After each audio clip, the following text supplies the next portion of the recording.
broken collarbone. He's not going to be back this year. So we've had some really debilitating injuries, and I was really glad to see DeMillion Porter had a good week of practice. And hopefully he can really turn it on tonight. Him and Blaine Stansberry are going to be keys for this Wildcat team tonight, David. The good news is Will told me that if the Wildcats win this ball game, he might be available next week. Wow, that would be outstanding, David, no doubt about it. What an impact player Will Presley is. That's the best news I've heard in a while. Wildcats are coming on to Blankenship Field, getting set for this ball game, and we appreciate you watching or listening to our broadcast on our YouTube channel, Prep Radio. Wildcats wearing their all Cardinal pants, Cardinal jerseys, white numerals. The McMinn County Cherokees wearing all white with gold and black. The captains will be strolling out to the center of the field, and here in a moment we will have the toss of the coin.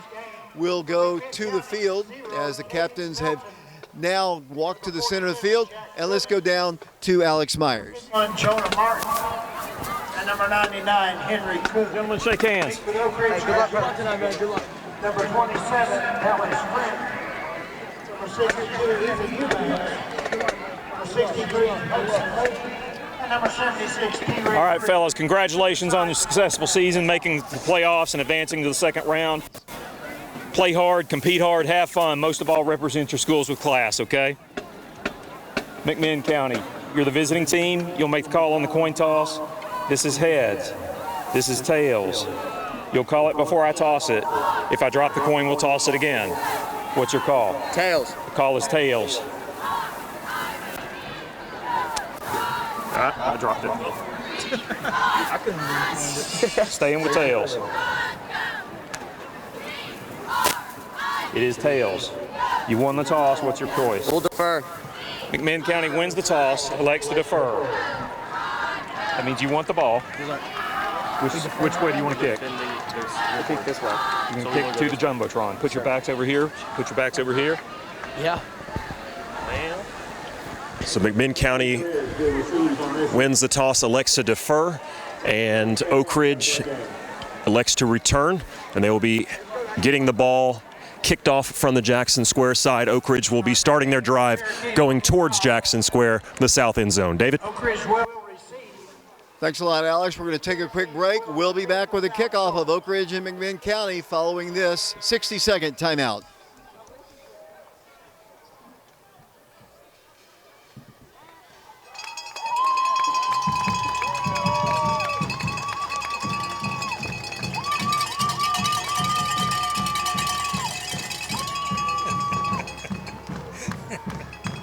Glad we're not on right now.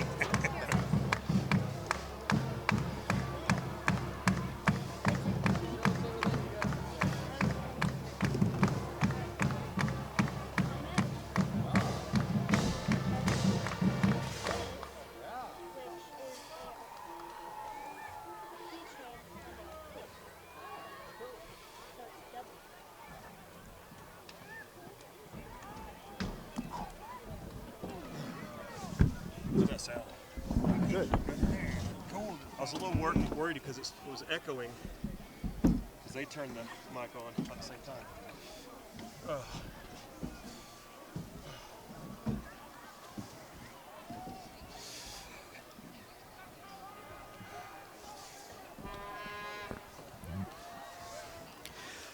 Welcome back to Blankenship Field. The Cherokees about to kick off to the Wildcats, and we're about to get set, and this game is on YouTube.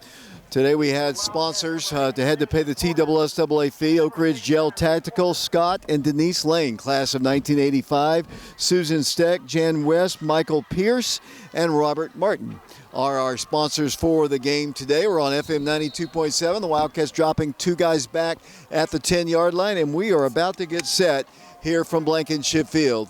Second round of the playoffs, and we are underway. A line drive, squib kick. It's going to be bounding and picked up by the Wildcats at the 10 to the 15.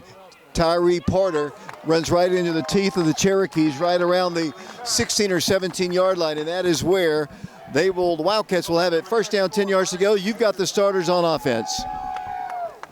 Obviously, at quarterback number 1, junior Blaine Stanberry. At running back, we've got Rush Douglas back tonight, starting alongside the steady sophomore, number 8, Demillion Porter. Wideouts, it's sophomore Braden Sharp, freshman Zayden Williams, and senior Adam Washington. Left to right up front, left tackle Jared Bafford, left guard Elijah Young, TJ Hibben anchors things at the center, Malachi Bonner at right guard, and Ethan Eubanks at tackle. Before we even get started, there is a delay with either the clock, the electric clock, or maybe we've got a Knoxville crew here, hopefully not the same crew at Bearden that took people in and out of the game because of equipment issues or something. But whatever the issue is, we have a delay from the outset here, and that gives you a chance to catch your breath there, Alex. Quite literally. We're running up a lot of steps there. As you and Mike have found out, it's not quite 72 steps from our vantage point, but it's probably close to 50. Yeah, it's a lot. Eventually we'll get started here. I'm not sure. I'm just looking down, and the officials are over to talk with, looks like Coach Gaddis over there. I will say Coach Gaddis, about 10 minutes before the kickoff, as I walked down in preparation to go out with the microphone for the coin toss, he was kind of messing with the switch on the play clock. So it's set at 25. Obviously, Oak Ridge has had some issues with the clocks in the past. We've had clocks issues all year, no matter where we've been. But I don't know, obviously, Gaddis being the athletic director, he was working on one of those. It looks like the clock operator is not going to be on the field tonight. They will now be in the press box, is what the official's saying. So they've got exactly 11:52 on the clock, and now I think we're about to have football for you here on FM 92.7, and we are about to get set here. The official is going to have to run upstairs, so while we have a break, why don't we take a little time out here. We'll be back to Blankenship Field following this 60-second timeout. Would you call that a run-up or more of a... he's walking now. This is crazy. Playoffs, all that high ball week, and now you have to sit here. As an athlete, that's tough, you know? Can you read that? Not that I would know anything about being an athlete. Haha. Oh. Quickly. Okay. All right, ready? Yeah. Oak Ridge Gel Tactical, located at 317 Belgrade Road in Oak Ridge. They're your go-to destination for an exciting and safe gel blaster shooting gallery. Their interactive targets feature fun designs like zombies and an 8-foot-tall Sasquatch. When you hit them, they light up and make sounds, adding to the thrill. At ORGT, they provide the gel blasters and the safety glasses. You just need to bring your family or friends and purchase their affordable gel rounds to get started. It's a fantastic way to enjoy quality family time suitable for all ages. We're proud members of the Oak Ridge community, and they're also passionate supporters of local sports. Their son is a freshman on the Oak Ridge High School football team, and they say, "Roll Wildcats, roll." Visit their website, oakridgegeltactical.com, or find them on Facebook by searching Oak Ridge Gel Tactical. Well, he hadn't made it up to the press box yet, Alex, and you, as we talked about, we know how it is to go all the way up the hill. He's having to go up the hill and into the box. Playoff round 2, and the clock doesn't work down on the field. That's, and you know, as you said off the air here, the two teams are excited to be here, getting ready to play what is an elimination ball game for one of the two teams, and the kickoff, and boom, we got a technical issue. We do, and you know, as an athlete, it's tough because you ramp up a week of ramping up, and even throughout your day, breakfast, at lunch with your friends, after school, you got your routines, the 72 steps you walk down, everything timed up to exactly 7 o'clock, and then you get out here with all that juice and you're all amped up with that adrenaline, and then you're told, just go back to the sideline and hang out for a couple minutes. And, you know, it's a small delay, right? Just 3 or 4 minutes in the scheme of things. But, Mike, as an athlete, I think, who handles this better, right? As a coaching staff, do you, almost like a weather delay in baseball, do you keep your kids amped up? Do you say, everybody just relax for 2 minutes? Who comes out of this ready to go and is not in a lull? I think that could be an important thing. I think that's something that as an athlete and a coaching staff, Mike, that's got to be in your mind, right? Well, yeah, it is. But you just have to prepare yourself. You know, things happen, and these delays, it does affect your energy level some, I think. Your adrenaline's flowing. You're all hyped up, ready to go. And then you have a big delay like this, and it kind of has a momentary letdown, but it comes back really quick, Alec, trust me. Well, they got the signal from the press box. The two teams are heading out to the field. The Wildcats will have it first down, 10 yards to go. Ball is on the 19-yard line. Scoreless game just underway. A little bit of a delay. The winner to play the winner of Lenore City and East Hamilton as Blaine Stansbury brings his team up. Moving towards Jackson Square. If you're listening to us on FM 92.7, two receivers split to the right, single man to the left. Still no word from the press box down to the referee. He's the guy in the white hat. This association is the Knoxville Association. And like I said, hopefully not that crew that did the Bearden ball game. As Stansbury brings him up from the 19, 1st and 10. And now we're about to get set. Man comes in motion to the near side, which is the McMinn County side. The handoff's going to go to Demillion Porter, and Demillion moves the ball forward for a nice run up to the 25-yard line. About a 6-yard gain on first down. Yeah, and it looked like that time just nice little hole, and we saw Demillion last week kind of get stronger as the game went on, and I think he's a little bit healthier, probably feeling a little better this week, so it's a good sign of things. And, you know, if you're Oak Ridge, keep yourself in front of the sticks. Get yourself out of those 2nd and 3rd and longs, and they do that on first down by getting 6. 2nd down, 4 yards to go. Adam Washington is a receiver split to the left along with Tyree Porter. The Wildcats have Braden Sharp and one other split to the right. Wildcats, 2nd down, 4 yards to go. Blaine's going to pass, has all day. Fires a pass in the flat, complete to Demillion. That's a 10-bank of Oak Ridge first down at the 30, up to the 34-yard line, and tackled hard, but not before he picks up a first down. Yeah, they just kind of had two things going on. They had two receivers split out to the right. Blaine looks left where he only had one receiver. What happened is, if this was basketball, Adam Washington would kind of get an assist because he just kind of ran a deep post route, taking that corner back about 15 yards. And by the time the corner realized that it was just a dump in the flats to Demillion out of the backfield, Demillion had 15 yards to play with, so by the time he was able to close, Demillion easily picks up the first down. Nice play design. Ball is at the 33-yard line of the Wildcats. First down, 10 yards to go. Stansbury's going to roll to his right, pitch it out to Demillion on the short side, 35, down the sideline and out of bounds. They say he goes out of bounds right around the 38-yard line. Another fine run, almost 7+ yards on first down. Yeah, and Oak Ridge is going to get their big package in now. Hudson Lee fields into the game at H-back as a couple of speedy wideouts leave the game. But Blaine did a nice job pitching that early enough to where he didn't take a shot from a linebacker coming into him. They got rid of it quick enough, and like you said, another good gain on the ground on first down. Washington and Sharp split to the right side. The Wildcats also have a single man here in a slot formation. I think that might be Rush Douglas. Good to have him back. The Wildcats have Demillion Porter as a receiver. Blaine's going to throw. The pass is caught. And he's going to move the ball forward for another 10-bank of Oak Ridge first down.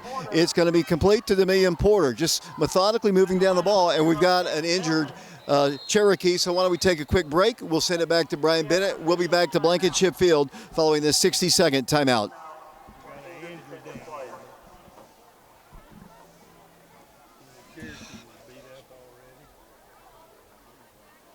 Chunky Cherokee was down.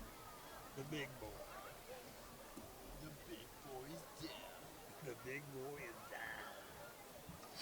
down. Mike, do you remember the big boy, like Shoney's? No, of course I've never do. been to a big boy. Don't they still exist out west? Oh yeah. I just know the statue from Austin Powers. We used to have one in front of ours. Yeah, we did in Oak Ridge. Yeah. Was it called a Shoney's then? Still? Yeah. But it still had the big boy? Yeah. It's like Hardee's and Carl's Jr., Yeah. right? Same thing? Man, when I was in high school, we used to drive between McDonald's and Sonic, and it's crazy, and Shoney's. Big 99. What's that? That'll be a blow if he don't come back. What number is he? 6 foot, 230. He looks bigger than that. He's just dinged out. I think he'll be back. I don't know. Appreciate Laura Lynn Green and all of our sponsors for our broadcast on FM 92.7. First down, 10 yards to go for the Wildcats at their own 45-yard line. Demillion Porter moves the ball, not as big a yard, but he gets a good push up to the midfield stripe, 50-yard line. It's a gain of about 5 yards on the play. The Wildcat offensive line really getting a good push, Mike. Yeah, not only that, Demillion's got great leg drive. He puts that body lean on there, and he never quit driving his legs. That's why he got 5 yards. Really, I thought he was stopped at the line of scrimmage. What a great run by Demillion Porter. Second down, 5 yards to go. The Wildcats, you might remember, picked up 3 first downs on their opening drive last week before they stalled. what Coach Rang told me kind of off the air and on the air too is they've got to take advantage of each and every time they're in scoring position. Right now, so far the drive started at the 19-yard line. They've moved it to midfield. Blaine's going to drop back to pass. There's DeMillion wide open in the flats, 50, 45. Another first down. Runs over a man at the 38-yard line, and that got the students and the crowd fired up. Yeah. Wow. What a run. DeMillion is back. Yeah. And I'll tell you what else is back, David. The two running back formation that we haven't seen much in the last few weeks since Rush Douglas suffered his injury. Dominic Fields was in at H-back. He's substituted out. Rush Douglas comes in, and all of a sudden now Rush Douglas and DeMillion Porter in the backfield. Kind of a two-headed monster back with Blaine Stansberry. Ball is at the McMinn County 38-yard line. 9 minutes, 25 seconds and counting in the first quarter. The Wildcats on their opening drive. Scoreless ball game. The Wildcats and Cherokees. As I mentioned, the first game took place back in 1949. Three receivers split to the left. It's going to be a quick pass. DeMillion Porter, wow, 30. Down to the 25-yard line. That is another 10 Bank of Oak Ridge first down. Great protection and quick decision making by Blaine Stansberry. And I'll tell you what, Oak Ridge is doing, they're just kind of matriculating slowly the ball down the field, and McMinn County's playing into Oak Ridge's hands. Oak Ridge has not shown the ability to hit the deep ball the last few weeks since Will Presley and some of those guys went out. They've thrived with the underneath, the 5-8 yard patterns. And McMinn County's playing Oak Ridge like Will Presley's out there. They're playing 10, 15 yards off. David, if they don't make an adjustment, Oak Ridge is not going to have a problem moving the ball. I expect McMinn County will adjust soon. First down, 10 yards to go. The ball is at the 26-yard line of the Cherokees. Wildcats, here goes DeMillion. He moves the ball again. 20, 15, 10, 5. Out of bounds he goes, officially at the 6-yard line. It'll be first and goal, Oak Ridge. Great job on that left side of the offensive line. Ethan Eubanks, Malachi Bonner just opening up a gaping hole, and another great job showing his patience to DeMillion Porter. It wasn't there initially, but then he came back. Coach Rang told me when we were off the air, he said, we can throw the ball tonight because there won't be a defender there around DeMillion, and that's the way it's been. It'll be first down goal to go at the 7-yard line. But Alex, you got to take advantage of it. We got to get in the end zone here. Wildcats, Blaine Stansberry to DeMillion, looks for a hole. He's found it. He's in the end zone. Touchdown, Oak Ridge. Oak Ridge drives 81 yards, and the Wildcats have a 6-0 lead with 8 minutes and 18 seconds to play in the first quarter. What a drive. What a statement drive for the Wildcats. Everything from the passing game, from the running game, it was balanced. And the main thing I take away, that offensive line, not one pressure to the quarterback. Eli Pearson to attempt the extra point. We took all the way into the fourth quarter for the Wildcats scored last week. The Wildcats go 81 yards on this drive. The ball is down. No pressure at all from the Cherokees. Kick is up, and it's good. 7-0 Oak Ridge, and we'll be back to Blankenship Field in 60 seconds. That's probably the best start of a game since that Powell game. I think you're right. There's a whole bunch of fun. Ben Gavin said, I think it's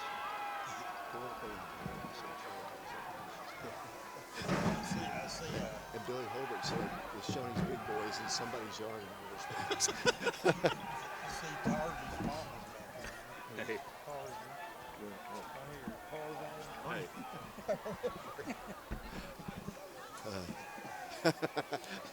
Almost the same spot. Yeah, really. Is right.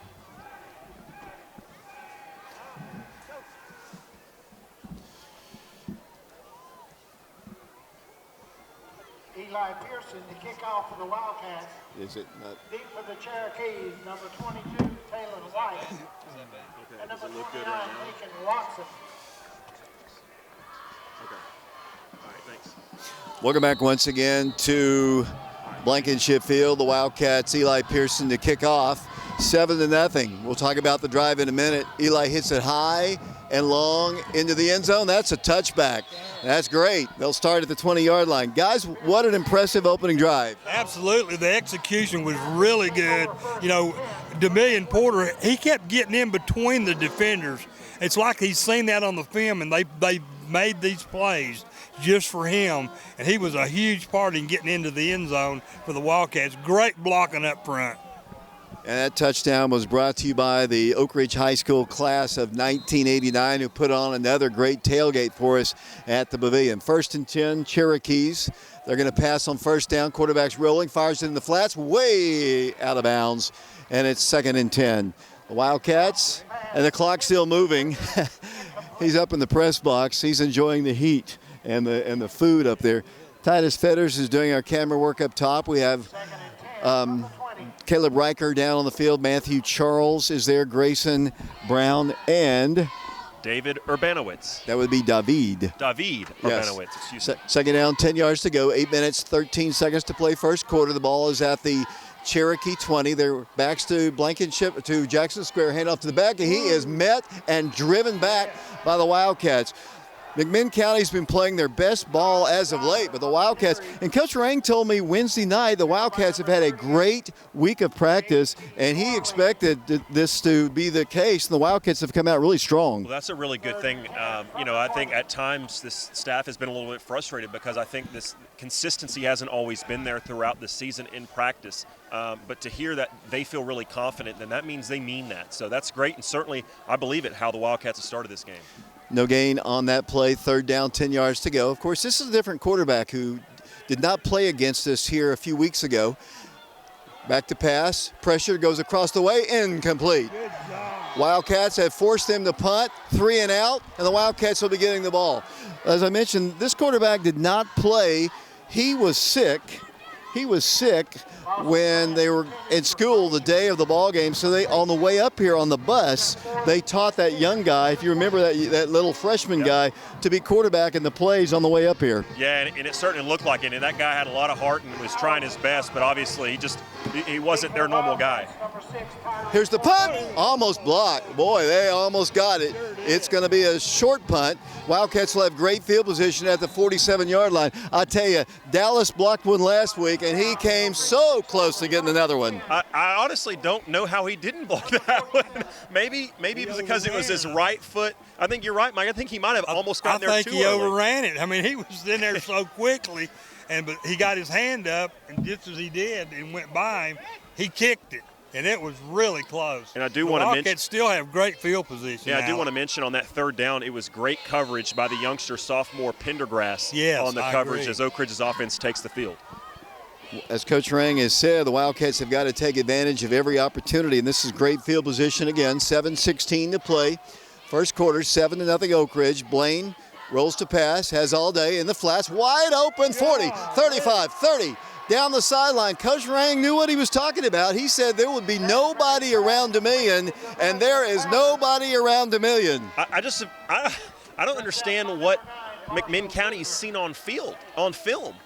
I mean, unless they're just watching film from their first game against Oak Ridge. But if you've watched Oak Ridge in like the past 4, 5, 6 games, that's not been what Oak Ridge is doing, is hitting the deep threat. They've had to rely on the underneath and rely on Demillion Porter.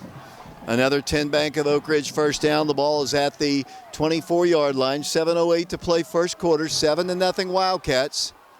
Blaine Stansberry, junior quarterback, can move into second place all-time on the career passing yardage today.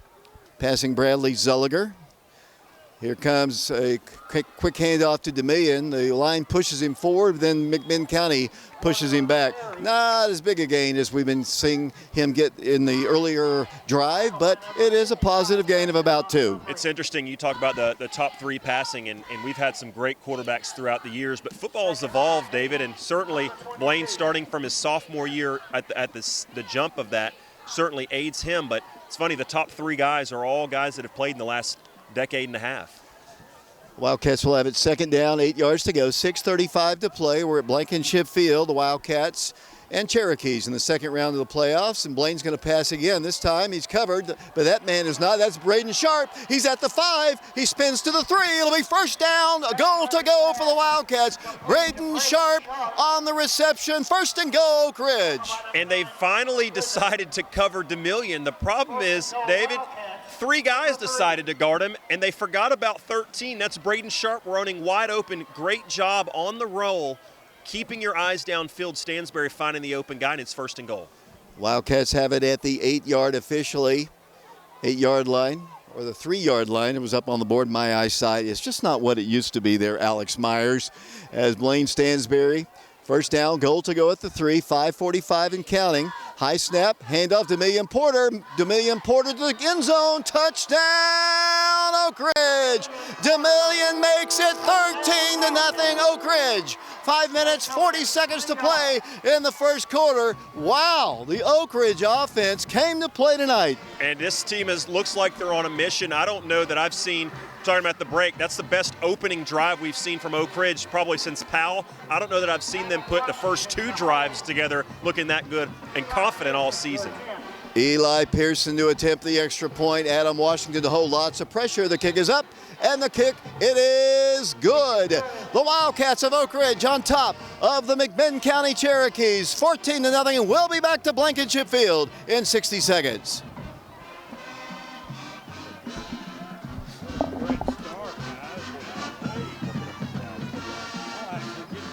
Oak Ridge Wildcat football boosters would like to say thank you to Turnkey Sales for helping us pack the ship tonight.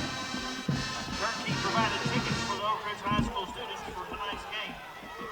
Thank you for your continued support of Oak Ridge football. Roll, Cats, roll.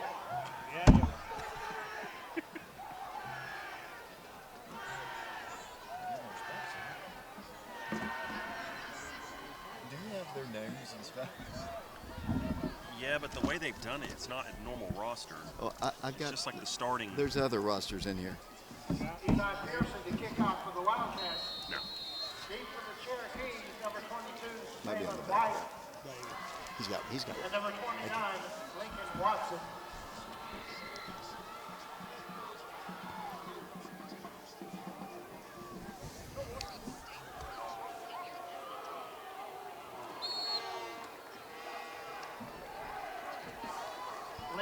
Welcome back once again to Blankenship Field. The Wildcats kick off a little more of a squib kick this time. Jacob Tabaris makes the stop for the Wildcats. It'll be the Cherokees, their second drive of the ballgame. And incidentally, that touchdown once again sponsored by the class of 1989. Ball's put down at the 23-yard line. The first drive resulted in a 3-and-out. Let's see what they can do this time. The Wildcats, we haven't really had an opportunity to run down the Oak Ridge defense. We'll do this after this play. First down, 10 yards to go. Hand off to the running back. Hit and dropped at the line of scrimmage. Might have gotten a yard at most on the play. 5:25 to play. And why don't you run down the starters on the defense? Left to right up front, defensive end Tim Walters Sr., senior defensive tackle T-Ray Threet, nose tackle Hudson Lee, defensive end Carson Nivens. At linebackers left to right, Amani Bishop, an inside linebacker J.T. Gormley and T.J. Hibben, right? And then as we go back to the defensive backfield, cornerbacks sophomore or junior Anthony Angel and junior Quavez Williams, senior safety Dallas Frent, and junior safety Tyree Porter. Second down, 10 yards to go for the Cherokees. The ball, the 23-yard line. He wants to pass. Goes across the way. Pass is caught at the 30-yard line. It'll be 3rd down and 2 facing the Cherokees. Frazier on the reception for the Cherokees. Positive play for them, but it's still 3rd and 2.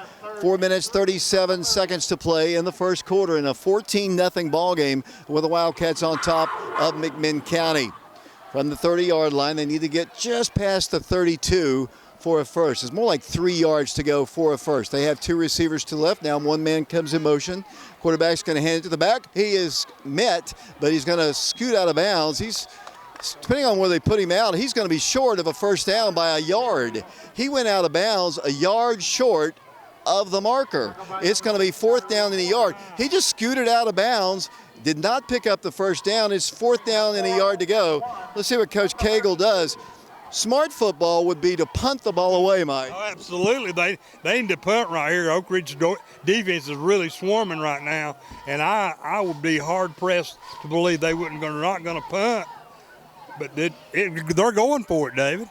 If they don't get it, the Wildcats are going to have it at the 32-yard line.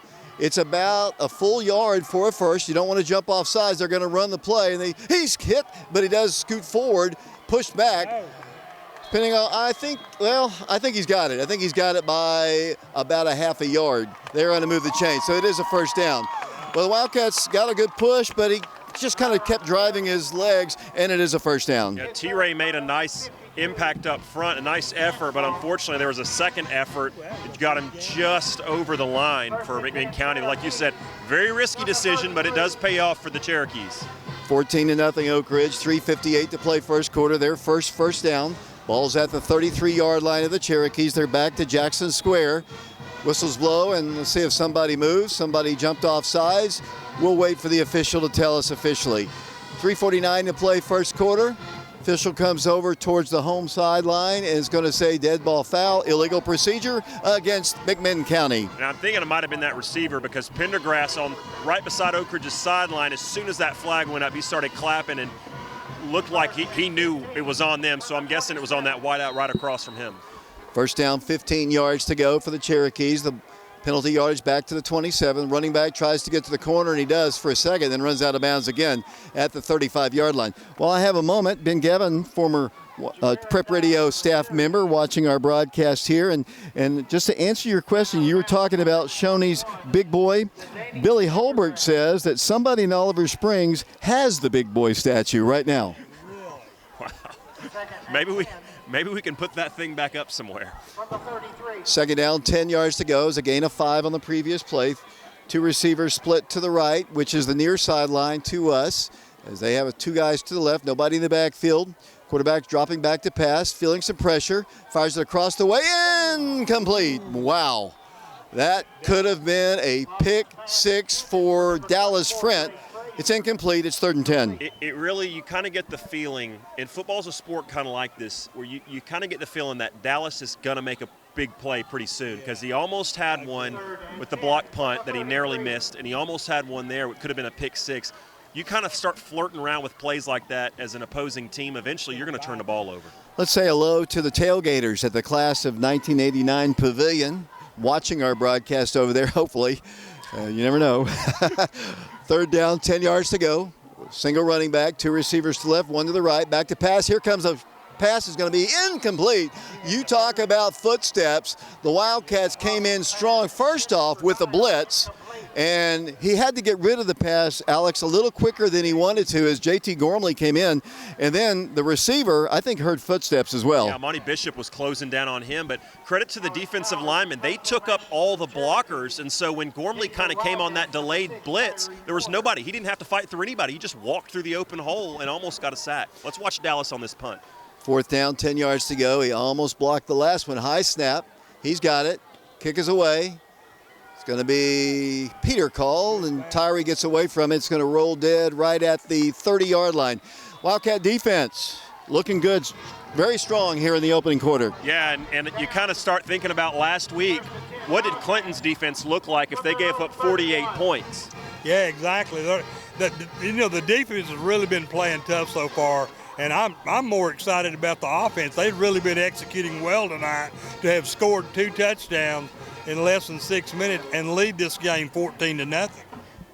3 minutes, 16 seconds, and third drive of the ball game now for the Wildcats. The winner to take on the winner of East Hamilton High School and Lenore City.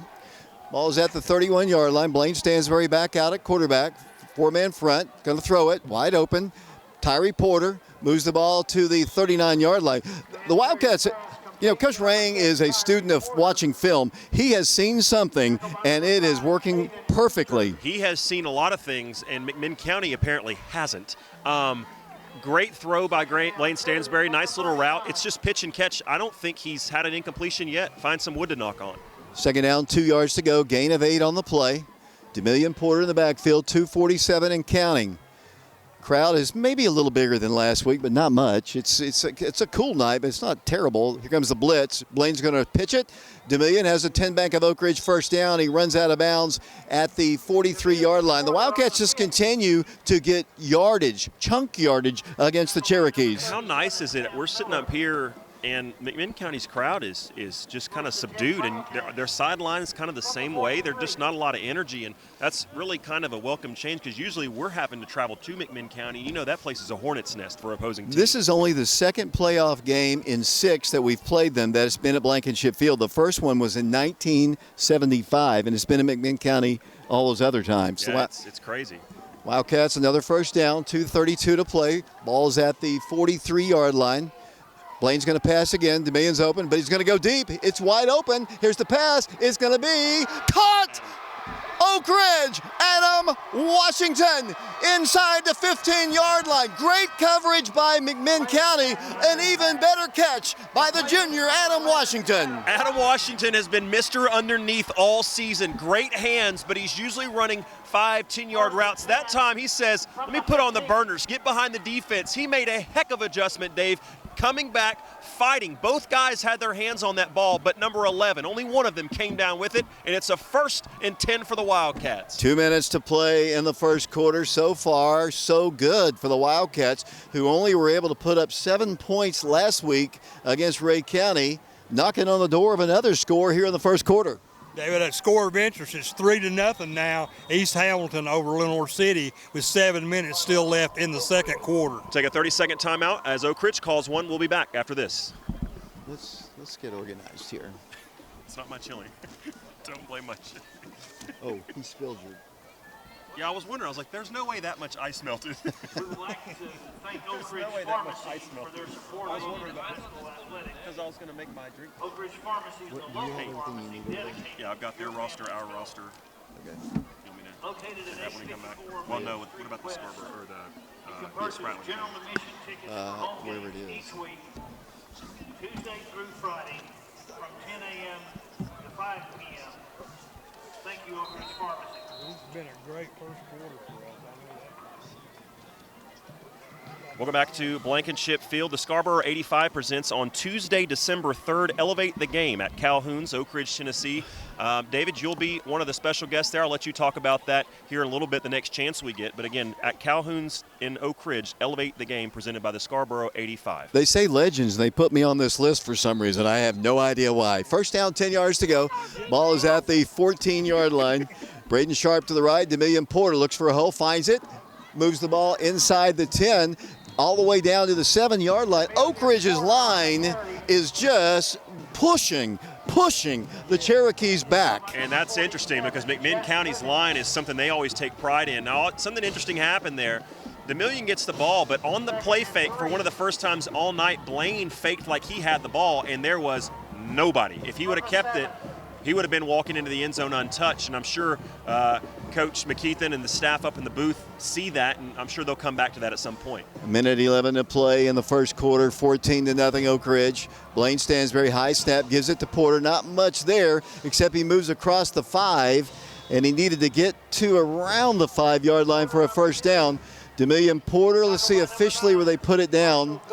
54 seconds to play.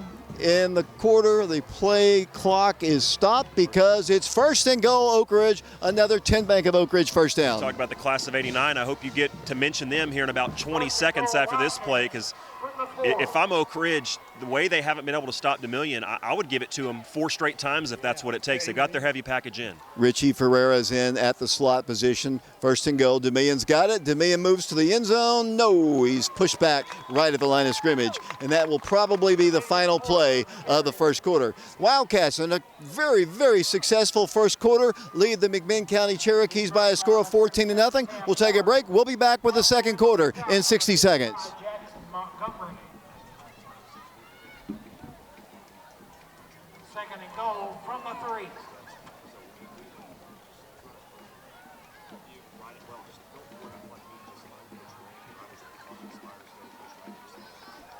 I would rather you do that with my name on it. Yeah, but I need to read what Spratling said. That's the end of the first quarter.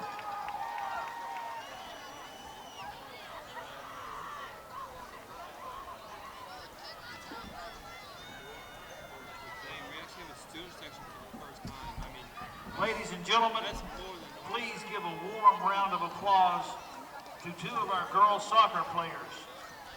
Junior forward Lila Kim and junior midfielder Haven Wardine were recently named to the TSSAA Region 2 AAA All-Region team. Congratulations to Lila and Haven. What they say?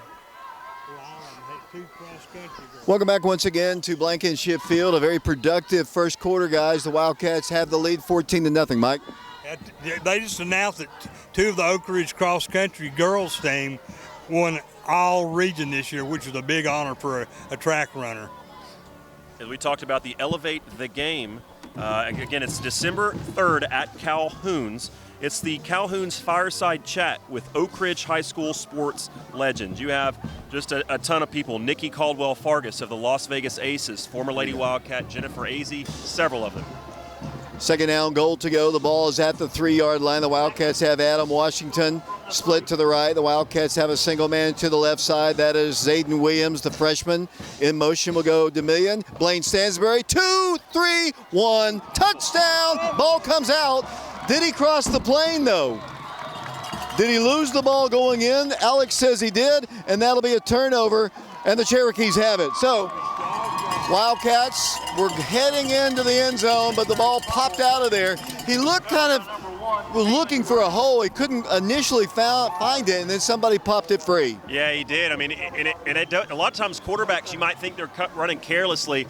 In my eyes, it looked like he almost had 2 hands on the ball. It was just a great individual effort, and sometimes you just got to tip your hat to the defense and say, they did a heck of a job, and it's unfortunate because Oak Ridge was knocking on the door going up 3 scores. So let's see what the Wildcats can do defensively. They've won first down to this point. The field position is not great.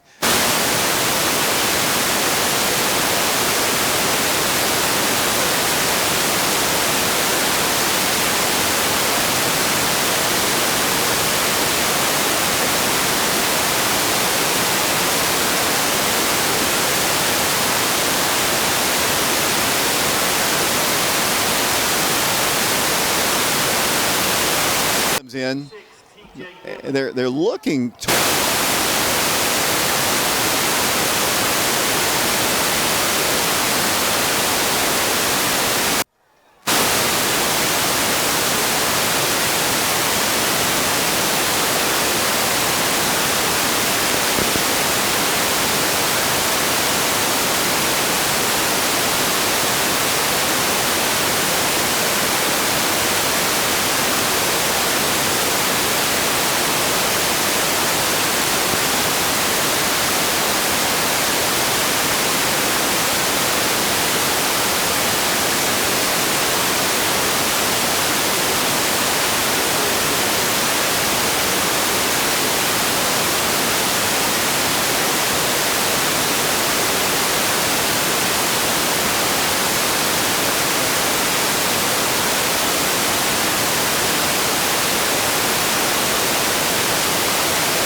and handoff goes for hardly any yardage at all as they move the ball forward.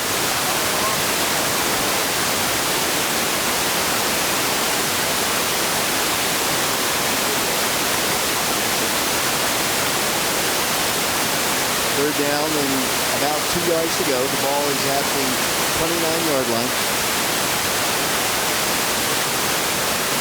Treat makes the stop for the Wildcats. We'll get the audio going in a moment, probably. So that's the hands to the back. Hit the backfield, moves the ball across the 30 up to around the 31-yard line.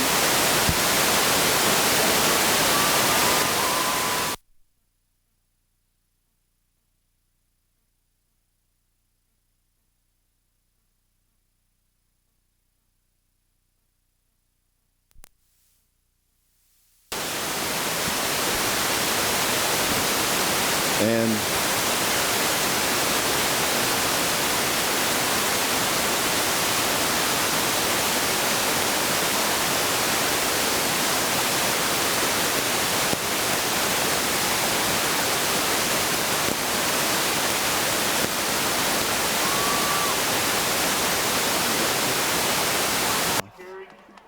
okay. TJ Hibben. TJ Hibben, we apologize that we had a little temporary audio issue. Not exactly sure why, but we've got it taken care of now. And, you know, live, people don't understand, but live radio is very difficult. Live anything is very difficult. And, well, we're back. It is 2nd down and 3 yards to go. 10-16 to play. 14-0 Oak Ridge. We're in the first half. Ball's at the 40-yard line. 2nd down and about 4. Quarterback's going to hand it to the back. In the backfield, he's swarmed under and dropped for a loss. Back at the 35-yard line, the Wildcats make a big stop. It'll be 3rd down and about 5 yards to go. 9 minutes, 57 seconds to play. JT Gormley on the stop. Mike, so far so good for the Wildcats. Absolutely. They're playing really good defense. They're getting after the ball very quickly. Before he can really get up a big head of steam, the Wildcat defense is swarming them. Good job up front by the big guys. 3rd down, a long 4 to go for a first down. Ball's at the 38-yard line of the Cherokees. You need to get to around the 43. It's about 3.5 yards for a first. They have 2 receivers split to the right. Quarterback hands it to the running back. He hits the corner and pushed out of bounds. Officially, let's see, they put him out. Stops at about around the 43-yard line. That's pretty close to where they need for a first down. They're not going to bring the chains on. Officials don't seem to do that anymore. It's 1st and 10 Cherokees. Appreciate the many folks helping us, letting us know that we had a little bit of an issue, and certainly keeping their patience. Now, there's a stoppage of play. The officials kind of gather, and Oak Ridge is pointing back towards McMinn County like they're going to push them back a little bit, David. Playing Christmas music is the Wild Band in the background. Well, right you know, I thought he called for the first down earlier than he should have, actually. I mean, I think he actually got it, but he signaled without even bringing the chains on, which I just don't understand anymore. First down, 10 yards to go. Ball's at the 43. Back to pass, across the way, pass. Oh, what a catch. Beautiful catch by the Cherokees at the 39-yard line. Good coverage by Pendergrass, but just a great catch. Yeah, it was Marshall Goodner. They list him at 6 foot.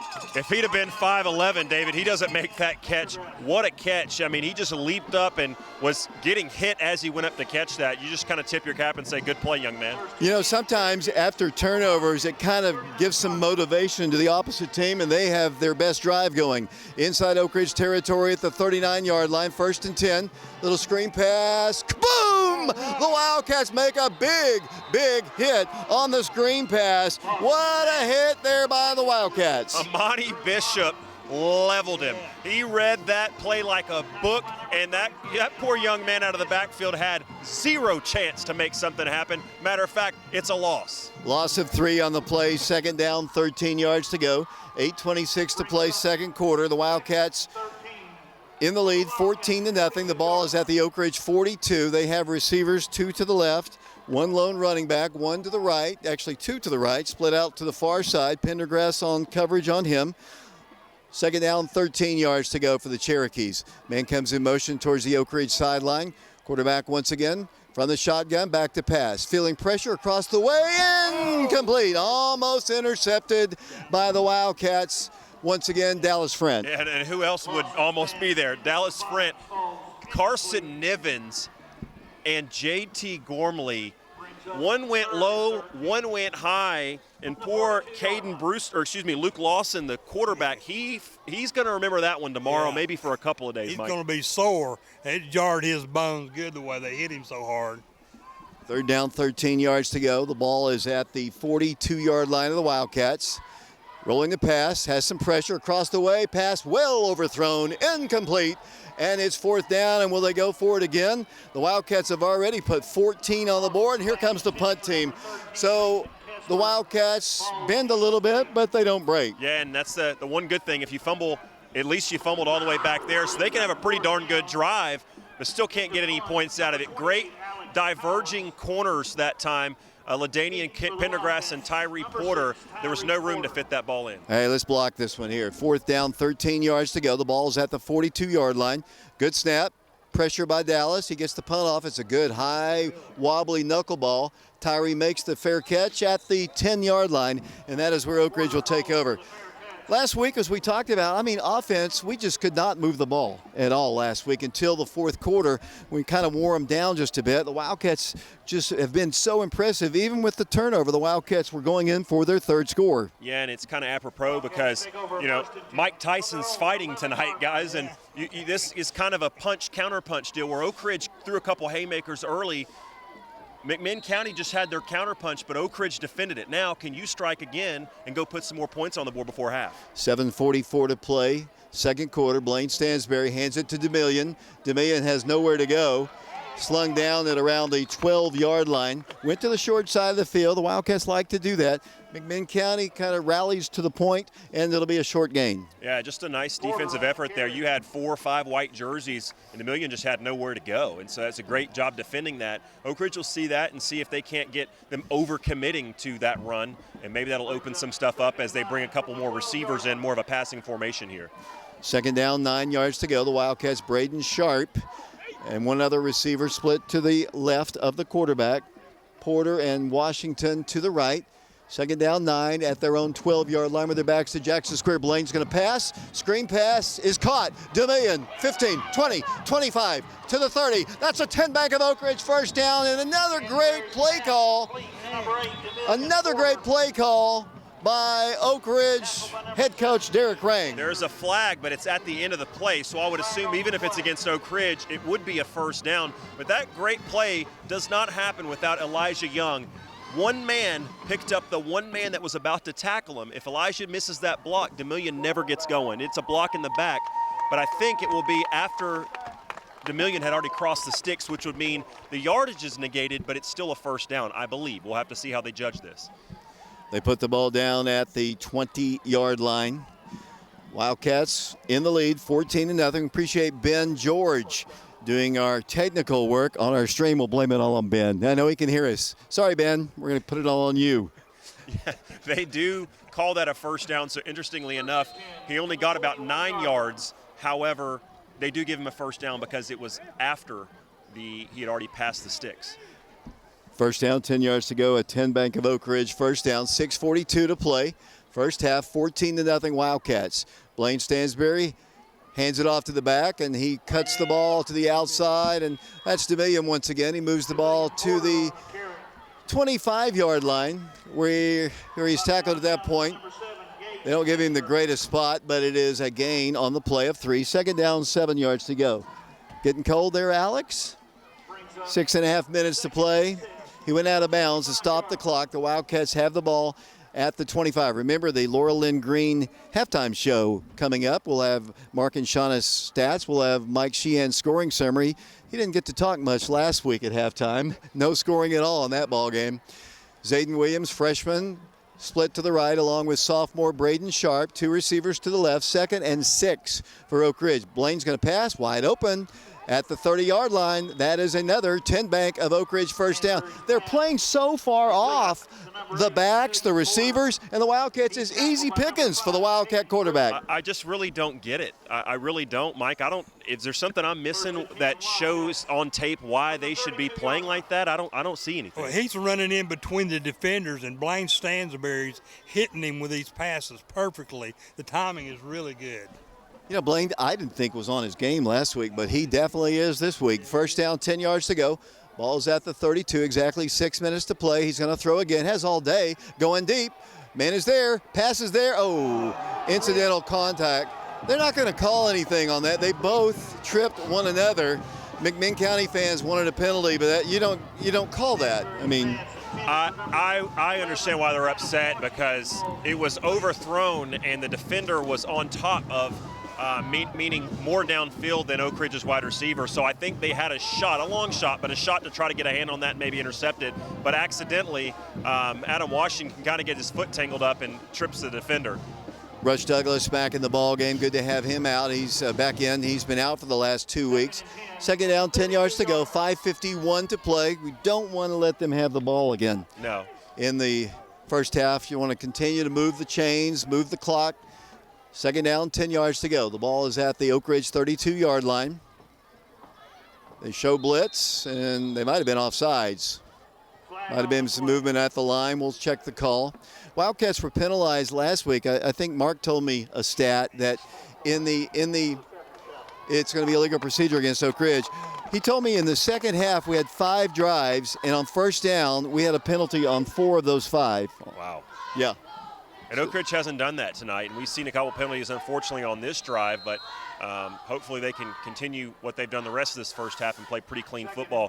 Here when we get a chance, I want to share a quick story about Blaine Stansbury. You talk about how good he looks this week. I want to come back to that when we get a quick second. Second down, 15 yards to go. Wildcats need to get to the 42-yard line. The Wildcats have 3 receivers to the right, including Tyree Porter, Braden Sharp, and Adam Washington. They show blitz. Blaine's got time. The line's been great. Wide open, 35, 40, 45, 50. Wide open. Do they not see number 8 at all? Great play call by Coach Rang. 1st and 10 Wildcats. I mean, at some point, you just walk out there as a coach and point at a linebacker and look at him in the face and say, you go where number 8 goes. I don't care about the other 10 guys on the field. But at this point, I guess they're more concerned with Oak Ridge's receivers getting by them deep. I don't know. Appreciate Danny Horvadell. He has contributed to our fund on our YouTube stream. Thank you, Danny Horvadell, a great kicker. Went to Louisiana, played ball, just a great kicker for the Wildcats several years ago. 1st and 10 at midfield, 5:36 to play. Here comes Oak Ridge running the ball. That's Blaine Stansbury, the junior quarterback, to the 41-yard line. McMinn County's defense has had no answer at all for the Wildcat offense. Well, Oak Ridge has just been, quite frankly, David, one step ahead of them. Every time they start to make a little bit of an adjustment and they start to key on one player, you see Oak Ridge goes back to the air, or that time Oak Ridge fakes it and Blaine Stansbury keeps it. They're just, Coach Rang's quite frankly just one step ahead of this McMinn County staff. You know, he told me, and I said this earlier, he said they had a great week of practice and he was so excited about getting to the field today. Well, after he ran down the steps and then almost sprinted over to the 50-yard line, he was excited to get on the field. I could see it. 2nd and 2, the ball is at the McMinn County 42. Blaine's going to pass, complete, 1st down at the 40-yard line, pushed back at that point. The good news is, Mike, the Wildcats have a 14-0 lead. They're moving the ball, and there's only 4:40 to play in the half. Yeah, I tell you, I've really been watching this line here in the last 3 or 4 plays, and they're just doing a great job of holding these defensive linemen out and giving Blaine and DeMillion time to get open. I mean, he's opening these plays up because his offensive line are executing so well. They're really doing a great job tonight, David. And Mike, they're in no hurry either. Right now, all of a sudden, Oak Ridge kind of takes their foot off the gas and says, let's run a little play clock here. Ball's at the 39-yard line of the Cherokees. Not a good handoff, but DeMillion's got it. Moves the ball forward across the 35 up to the 33. Over pursuit that time hurt McMinn County. They had a guy in the backfield, and DeMillion just kind of avoided him, but because that guy was so far upfield, the angle turned into a bad angle, and all of a sudden DeMillion had free space to get about 6 yards on that carry. And McMinn County, one of the first times all night they've gotten into the backfield, and unfortunately, when they didn't get home, there was nobody left where that linebacker had vacated. 2nd down, 4 yards to go for the Wildcats, 3:35 to play.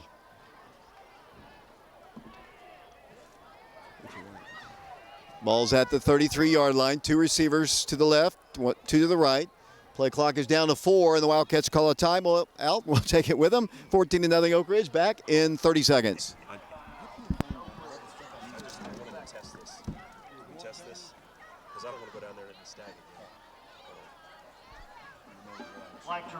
Test 1 2 test. Still going strong.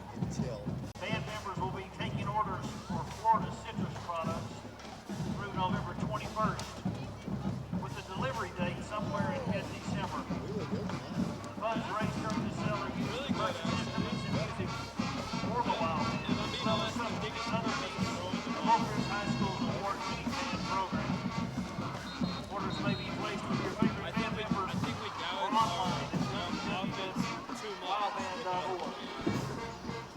Welcome back once again to Blankenship Field, where the Wildcats of Oak Ridge have a 14-0 lead over McMinn County. We appreciate Oak Ridge Jail Tactical, Scott and Denise Lane, class of 1985, Susan Steck, Jan West, Michael Pierce, and Robert Martin for sponsoring our broadcast tonight on our YouTube channel. Wildcats have it 2nd down and 4. The ball is at the 33-yard line of the Cherokees. 2 receivers to the right, 3:21 to play first half, 14-0 Oak Ridge.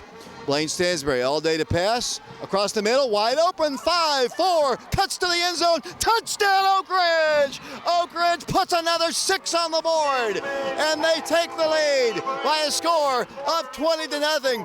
Demillion Porter running wherever he wants to go, Mike Sheehan, and the Wildcats have 6 more on the board. I tell you, he just gets wide open. I've never seen the beat in my life. And Blaine Stansbury, David, he is on target tonight. What a great execution by Blaine Stansbury.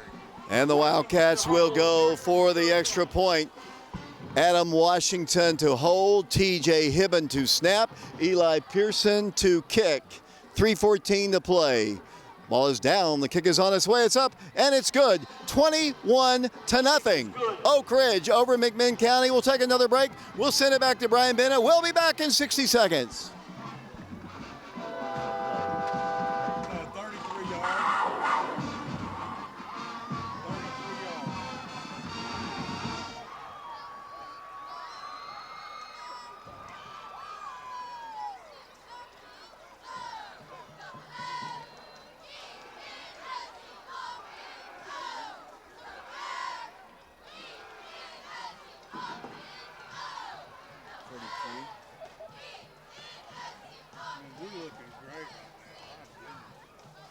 Number 15, Eli Pearson to kick off for the Wildcats. Deep for the Cherokees, number 22, Taylon White. And number 29, Lincoln Watson.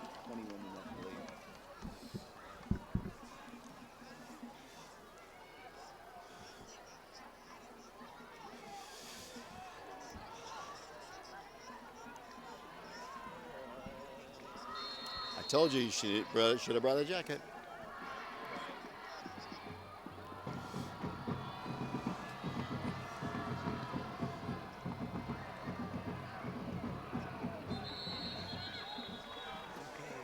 Welcome back once again to Blankenship Field. 21-0 Oak Ridge. Mike, 3:14 to play first half. Just tremendous execution by the Wildcats. They really did come fired up. I watched that crunch time program, and everything was really upbeat Wednesday night. Even the coaches and the players were all hyped up. They were really looking forward to playing the Cherokees again, and they were hoping that things would come their way again. And so far tonight, the Wildcats have executed to perfection, David. They just really look good. Hand off to the running back, and he's met by JT and company. The Cherokees, basically a run-oriented team. They can throw the ball. 2 minutes, 59 seconds to play. The Wildcats in the lead, 21-0. Wildcats only scored 7 last week in the win over Ray County, but it's been all Oak Ridge. The offense has been stellar. The defense has been awesome, and they have a 21-0 lead. Wildcats, the ball is at the 23-yard line. McMinn County, quarterback, fakes the handoff, goes across the way, pass. Did he make the catch? Oh, it's incomplete. Good effort, though, Mike Sheehan. Yeah, he did get a good job of hauling the ball in. The defense was there, but not before he moved the ball up the field. And it ended up being incomplete. He said they reset it. It was making that noise again. The Wildcats are looking good on defense now. We just need to hold them out. We got 2 minutes and 26 seconds left here in the first half.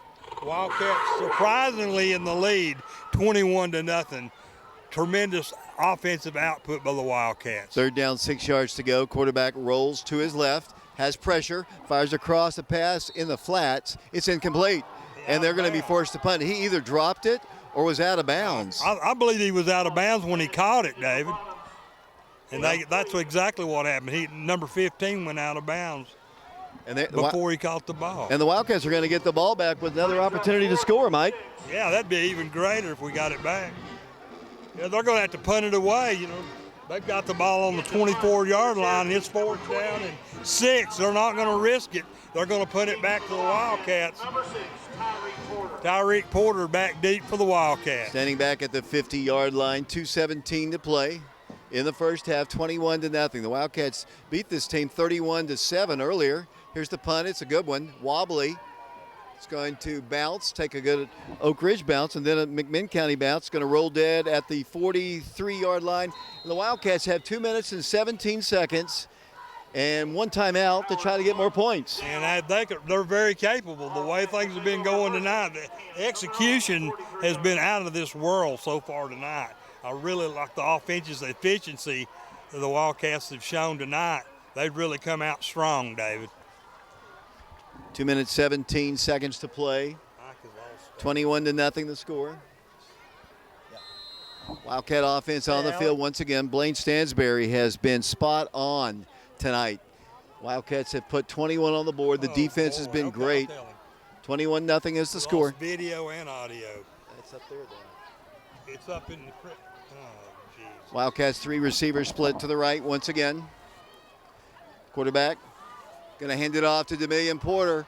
Or that's Rush Douglas, I believe. He's across the 40. It's another 10-back of Oak Ridge first down all the way down to the 43-yard line. Rush Douglas with his first carry in a couple of weeks. And it'll be another 10-back of Oak Ridge first down. Everybody's texting, the video's off. It's got to be. Okay. 1 minute, 55 seconds to play in the first half. The Wildcats trying to get more, leading 21-0 over the Cherokees. Ball's at the 42-yard line. Wildcats, once again, rolling to pass. DeMillion's wide open in the flats, but he's going to run it. 40, 35, down to the 33-yard line. The Wildcats are just doing whatever they want against the Cherokees. Wildcats, this looks like the first ball game. We didn't honestly expect the Wildcats to have such an easy time. 1 minute 25 to play in the first half, 21-0, second down and 2 yards to go. Ball's at the 34-yard line, 1 minute 17 and counting. Blaine Stansberry will hand it to DeMillion, finds a hole, moves the ball to the 30-yard line. Wildcats have 1 timeout remaining. That should be enough for a 10-back of Oak Ridge first down. That stops the clock temporarily. Montgomery on the stop for the Cherokees. The ball is resting at the 31-yard line. 1 minute to play in the first half. The Wildcats have got to have a sense of urgency here as there's only 55 seconds to play. Got to get to the line and go. Taking a lot of time here. 3 receivers to the right, 1 to the left. DeMillion gets the handoff and down he goes. That play had no place to go. The Wildcats are going to have to call that timeout.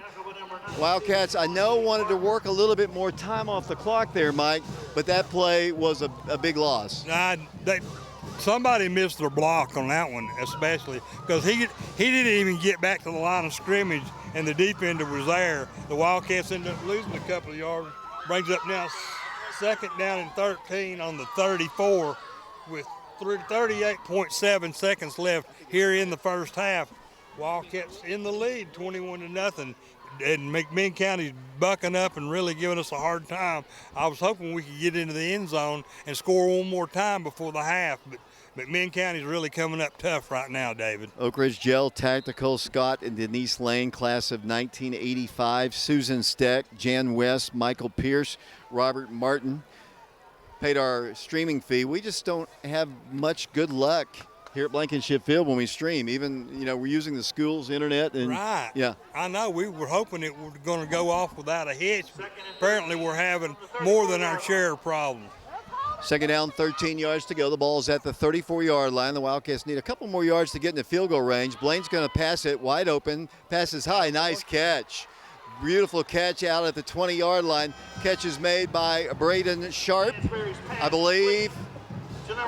Now it's Adam Washington, number 11. My apologies to Adam. Ball's at the 20-yard line. It'll be another 10-back of Oak Ridge first down with 32.4 seconds to play. Definitely in Eli Pearson's field goal range. Yeah, absolutely they are. And, he did a good job that time, Adam Morton, of getting out of bounds and stopping the clock on that play. That was a really heads-up catch by Adam Morton. 32.4 seconds. The ball is at the 20-yard line. Quarterback Blaine, end zone pass. Oh, man. Is it incomplete? Oh, he almost intercepted it at the goal line. He juggled that ball. Man. I thought it was interception. That probably was maybe the worst pass that Blaine has thrown. Yeah. And luckily, the Wildcats are going to be able to live another down. Marshall Goodner defending on the play. Second down and 10 now. Ball on the 20. Brings up We're definitely in field goal range now, but we're going to go ahead and run one more play for sure with 24.2 seconds left here in the second quarter, right before the half. But the Wildcats have used their only timeout, so they're going to have to do something, get something Get out of short or bounds. spike the ball or get out of bounds. As it'll be the Wildcats second down, 10 yards to go. The Wildcats looking for 6, but they'll take 3. As Blaine's going to hand it off to DeMillion Porter. DeMillion is going to be popped, breaks a tackle. 17 seconds to play. The Wildcats are going to have to get to the line, spike the ball. They've got to get going. 12 seconds, 11 seconds, 10, 9, 8. They spike it, and that stops the clock with Perfect. 6.7 seconds to play, and the Wildcats will send Eli Pearson into the game to attempt a field goal. Really heads-up play that time by Blaine Stansbury. He got it out there as quickly as possible. 6.7 seconds left. He's going to come on Eli Pearson. It looks like a 24-yard field goal attempt with 6.7 seconds left. Washington to They'll hold. put the block down and hold it at the 24-yard line. This is a 34-yard field goal attempt from the left hash. Official comes running in from the sideline. 6.7 seconds has been all Oak Ridge. Kind of honestly surprised at the score. We struggled so much the last few weeks to score. The Wildcats haven't been slowed down. They slowed themselves down with a turnover, or score could even be worse. Adam Washington to hold. I think he's going to put it down at the 24-yard line, making this a 34-yard kick from the hash. 6.7 seconds to play in the first half. Play is halted again. Timeout is asked for by the Cherokees. We'll take it with them. We'll be back in 30 seconds.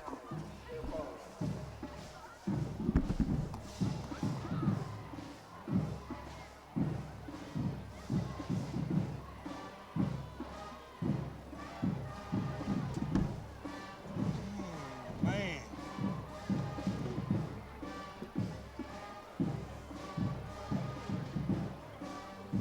This time we'd like to wish the Oak Ridge High School cheerleaders good luck as they compete tomorrow at the TSSAA Championship competition. Go Lady Wildcats.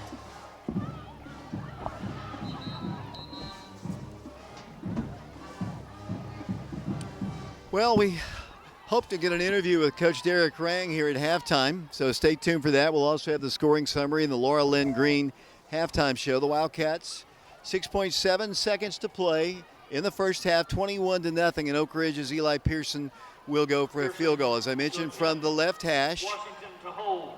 34-yard attempt. Play will resume now. Washington to hold. They're offsides. Here's the kick. It's on its way. He hit it, but I think they jumped off sides, and there was a dead ball. Flag on the play. Flag on the play.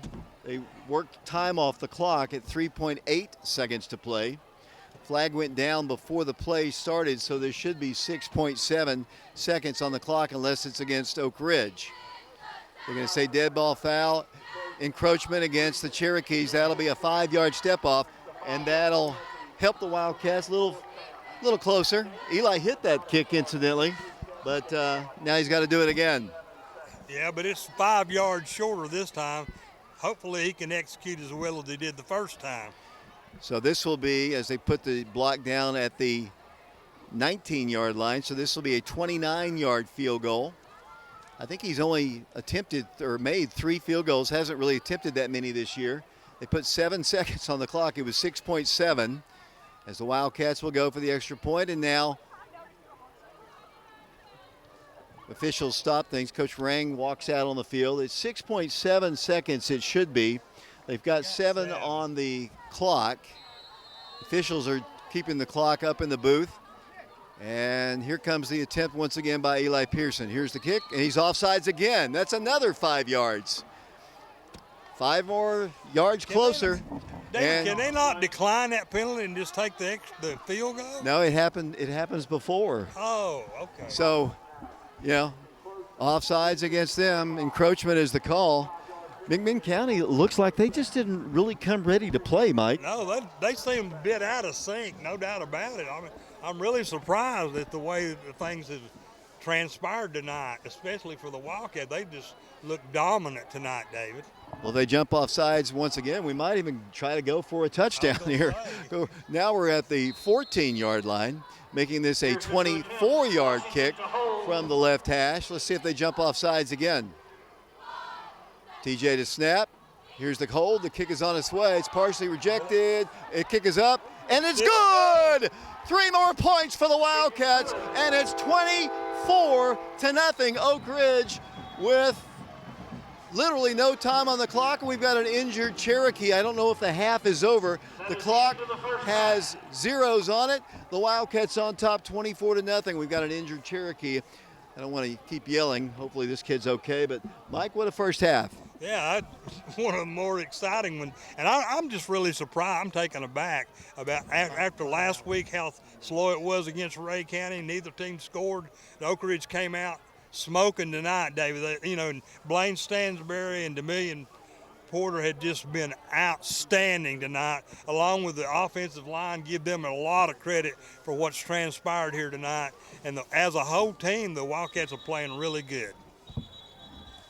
Let's go now to Alex Myers.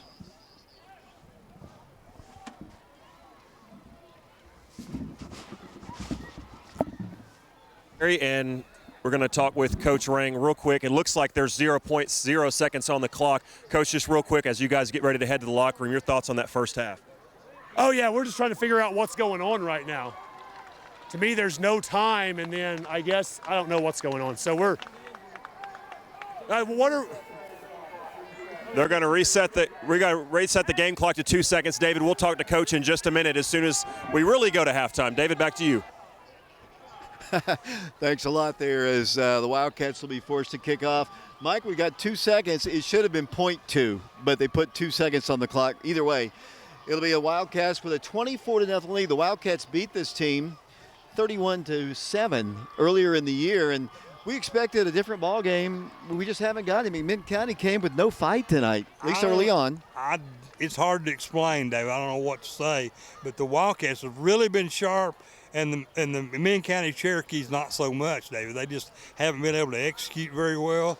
And defensively, the Wildcats have just punished them big time, especially with these great passing by Blaine Stansberry to Adam Washington, Demillion Porter, Sharp. They've all played really, really well tonight. And we'll have an interview with Coach Rang here in a bit. White back to receive the kick for the Cherokees. The Wildcats trying to beat the Cherokees for the second time this year. The Wildcats, only the second time we've ever had a playoff game against McMinn County here at Blankenship Field. The first time was 1975. All the other games have been down in Athens. Here's Eli's kick. It's end over end. Fielded at the 3, 5. Cuts to the outside 10, 15. Lots of room. But then Tyree Porter and the Wildcats drop him, and that'll be your first half. The Wildcats in the lead by a score of 24-0. Now let's see if we can find Alex Myers once again. Let's see. I don't see him. I'm looking for Alex, and we're going to go with Coach Rang. Wildcat fans giving Oak Ridge a nice ovation. And let's see, we'll go down to Alex down on the field. As Coach is saying a quick message to Eli Pearson.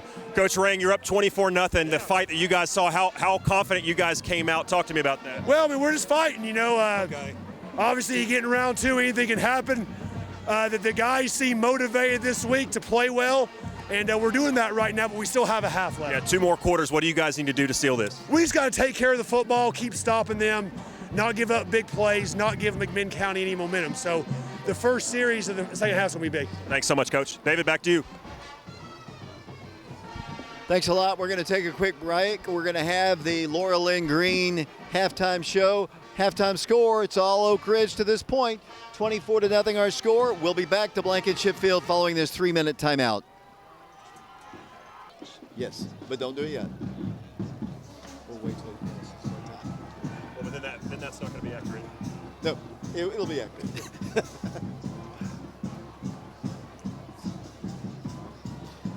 I want to talk about this 6A and stuff. We're not organized. We need to get organized. We are not organized at all. My phone's ringing. Where is my phone? What is that? It's Blaine's dad saying that he thinks he's. We know.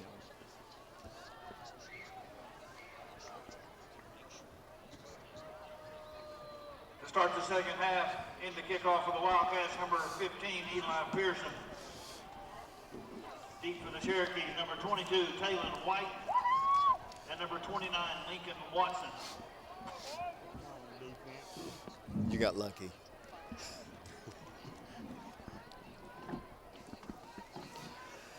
David Clary back here along with Alex Myers, Mike Sheehan, Titus Fetters, Ben George, along with some camera guys down on the field. Brian Bennett back at the station. The second half about to get set.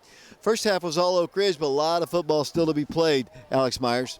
Yeah, absolutely. And Coach Strang kind of was adamant, hey, we still have 2 more quarters to play. But the good news is Oak Ridge is kind of their strength the last half of the season has been their defense. And they're going to be the ones that hits the field first. And their offense can just kind of keep doing what they're doing, leaning on DeMillion Porter. This is a team, McMinn County. Oak Ridge only allowed 58 yards the first half. Here's an end-over-end kick, another touchback by Eli Pearson. Eli came ready to go. He did, and it's funny, David, we were talking before the game.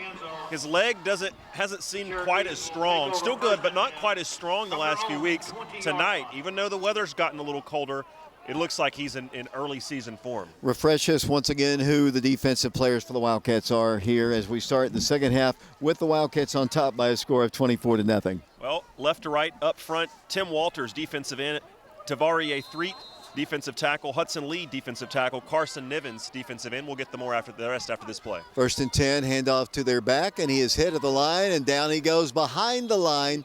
TJ Hibben there on the stop, along with one other Wildcat, White on the carry, and he is going to be officially ruled as no gain on the play, 2nd and 10. King Sandoval playing a lot of minutes tonight, but again, the starters, as we go back to the linebacking core, Monty Bishop, JT Gormley, TJ Hibben, and Anthony Angel at cornerback, Tyree Porter, Dallas Sprint, and Quivez Williams, LaDanian Pendergrass also getting kind of the lion's share of the minutes at cornerback tonight as well. Second down, 10 yards to go, 11:25 to play in somebody's third quarter. The Wildcats in Oak Ridge and the McMinn County Cherokees. Somebody's not going to be playing next week. Here's the handoff to the back, and he fumbles the football. It's going to be picked up by the Cherokees, and they get a first down out of it.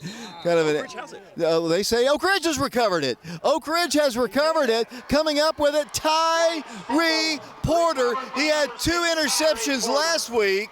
He's got a fumble recovery here. There was nothing but white shirts around it, but somehow Tyree Porter comes out of there with it. And nobody reacted because Tyree didn't react. Usually when a guy has the ball, they jump out of there. Tyree's just kind of laying there, and he stands up, and he's got the ball, and the officials go, well, I guess it's Oak Ridge's ball. And thank goodness it is Oak Ridge. I would not be surprised to see them take a shot here on the first or second play, coming off a turnover, kind of go for the jugular here against McMinn County. First down, 10 yards to go. Blaine Stansberry at quarterback. Richie Ferreira is in the ball game for the Wildcats. Wildcats hand it off to DeMillion Porter. DeMillion is popped right at the line.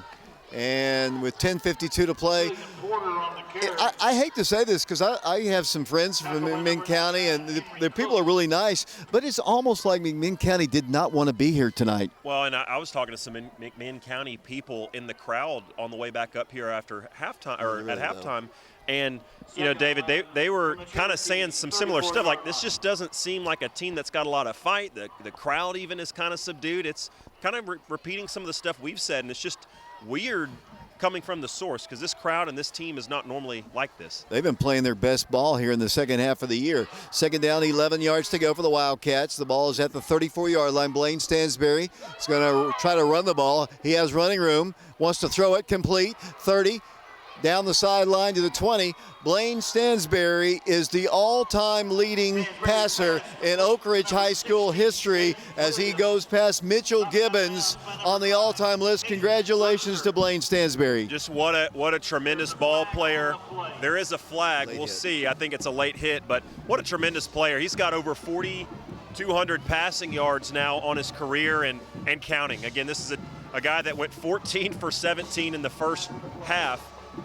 And, I mean, he's got a whole nother season left to play. It is a personal foul on the defense. So Oak Ridge had the ball inside the 25, and they're going to have it inside the 15 after that one goes half the distance. The winner of this ball game plays the winner of East Hamilton and Lenoir City. If Lenoir City wins, the game will be here at Blankenship Field next week. If East Hamilton wins, it'll be in Ooltewah.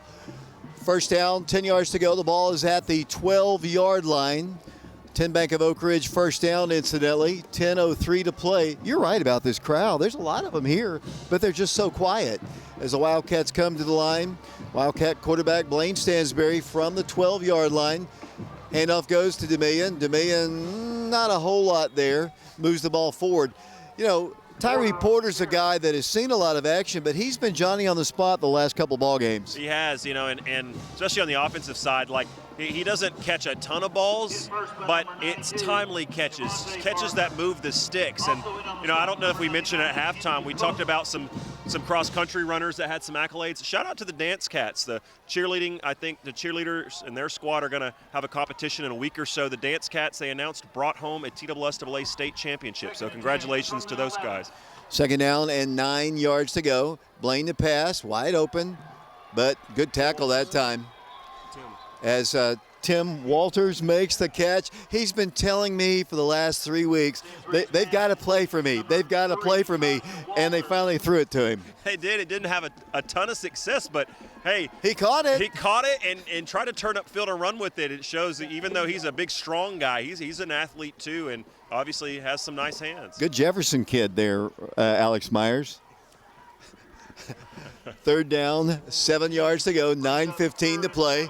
In field goal range, and speaking of field goals, you know, all those penalties, and Eli hit all 3 of those kicks, even with the penalties called against the Cherokees. Here comes Blaine to pass, looks, fires it in the flat. Ooh, almost a nice catch, but it's going to be incomplete, or there's a flag on the play. Is it pass interference? Really late pass interference, and I don't really think that was catchable. I actually thought it was a good decision. It was a one-man route. They faked the run, and Blaine went back to pop it out and throw it to Adam. There was nothing there. And I think almost intentionally that was kind of a throwaway. It was only Adam was going to be able to catch that, but it was just a couple yards out of bounds and really late to kind of the chagrin of the crowd here in front of us with McMinn County. Are you kidding? They didn't say a word. Well, there was a couple of oohs. Well, maybe the parents of that person, maybe. But, I mean, there's a lot of people here, but they have just been quiet. It's almost like they came up here expected holding against the defense prior to the pass, they said. So it's another 10 Bank of Oak Ridge first. It's almost like they expected to come up here and lose. Yeah, it's just really odd. And maybe, I mean, this is an advantage of not playing down there. Usually that crowd is hostile. It's crazy, raucous, but not today. And unfortunately, it's still going to be third down, but it will be 3rd and 3 instead of 4th and 7. From the 5-yard line, Stansberry with 9:12 to play in the third quarter in a 24-0 ball game. DeMillion Porter gets the handoff, moves the pile forward, but only a yard. It'll be 4th down, and I would bring Eli in the ball game once again. With a 24-0 lead, let's see if Coach Rang elects to just kind of continue to run the offense. I say go ahead and get the points. I see what you're saying because it makes it a 4-possession game.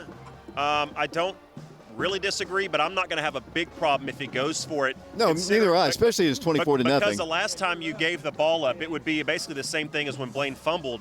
And they showed you at that point they didn't have the ability to go 98 yards. 4th down, 2 yards to go, and then they jump off sides. Again, they have had a problem. This is not even the McMinn County team we saw about 2 months ago. No, and I mean, you're looking at their coaching staff, and they're not even reacting or yelling or acting upset after that. I mean, and I'm not just trying to diss our friends to the east here, but you have to wonder what that Clinton team looked like last week. Because when we saw the score of that, we thought, oh boy, McMinn County is coming in here on a high, ready to go, and that's just not the Cherokee team we're seeing. It sounded like Clinton laid down, and you know they left Clinton to go to that game at about 11 o'clock in the morning. Took coach buses down there. As the Wildcats have it, 4th down goal to go. Handoff to DeMillion Porter, and I believe he has enough for the first down. And where the spot is right at the 1-inch line. He had to get to the 1-yard line, and no signal from the officials, but very pretty easily. Obvious he only had to get to the 3. But he did not get a good spot. but the official has not signaled. He's looking at the chains. Why don't they There just is bring him no out? way in the world. He comes over, wow. and they are going to bring the chains 2 in. weeks in a row. He got farther than that. Yeah. The spot, I'm not going to complain that they've They really haven't done anything. No, I don't think either fan base has been too upset. I mean, I think they've done a pretty good job, but I thought, like you said, I thought he was up close to the 1. That's almost all the way back at the 2, but I still think he has enough. We'll see, though. It's going to be closer than I thought. So they do bring the chains on, and they stretch Wow. it, and let's see. Ooh, it's close. It is very close. It is first down for McMinn County. So, good stop for the Cherokees.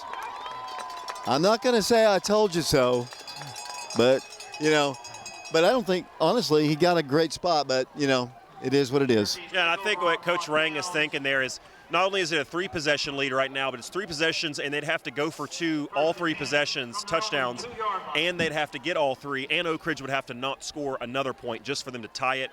And McMinn County, clearly, they haven't scored all night, and without that really quick strike ability, they showed earlier they finally put together a good drive after Blaine fumbled around the 2, but it stalled out, and so you're just kind of hedging your bet, saying I think our defense can stop them from going 98 yards. Well, let's go to safety here, Alex, as it'll be first down, 10 yards to go from the 1, hand off to the running back, and he gets a yard, maybe to the 2-yard line. Congratulations to the Dance Cats, back-to-back state champions. Yeah, it's really, and that's, you talk about the Oak Ridge legacy and being great academically and athletically, and you think about the football teams and the basketball teams and cross country, and you look at what Coach Free's doing with that baseball program. You look at the Dance Cats now. They weren't around, 20 years ago, and so they've kind of, I know Coach Pam, and they've done a lot of things, and just so many programs doing so well right now, swimming, bowling, all kinds of things. It's really proud to be an Oak Ridge Wildcat. Second down, 9 yards to go, 7:50 to play, third quarter here at Blankenship Field. Coach Cagle looking for a new play, maybe a personnel, maybe somebody's not in the ballgame. I think McMinn County's going to have to use one of their timeouts. 7:41 to play, third quarter, 24-0 Oak Ridge. Second round of the playoffs, back to Blankenship Field in 60 seconds.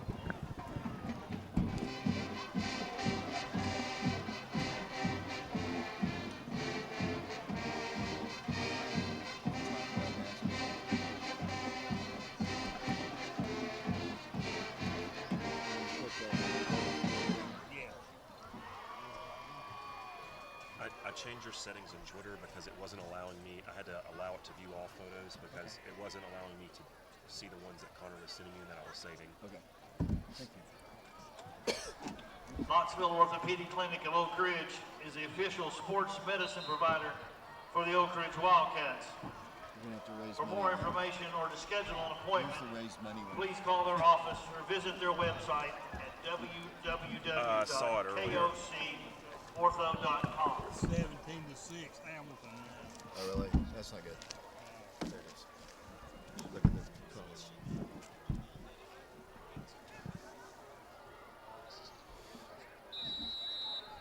Second and 9. Second down, 9 yards to go. Once again, the running back hit at the line of scrimmage. And down he goes at the 3-yard line. Watson on the carry once again. Wildcats lead it 24-0. It has been total domination, Alex Myers. Yeah, it was. It has been. And, just telling you, you look just at the coaches even, and McMinn County, there's just no fire down there, and I don't get it. And the fans aren't mad. It doesn't seem like. Just very subdued is the word that comes to mind, and it's just.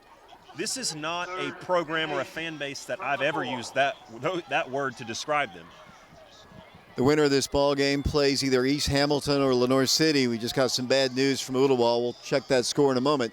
24-0 our score. Third down, 8 yards to go.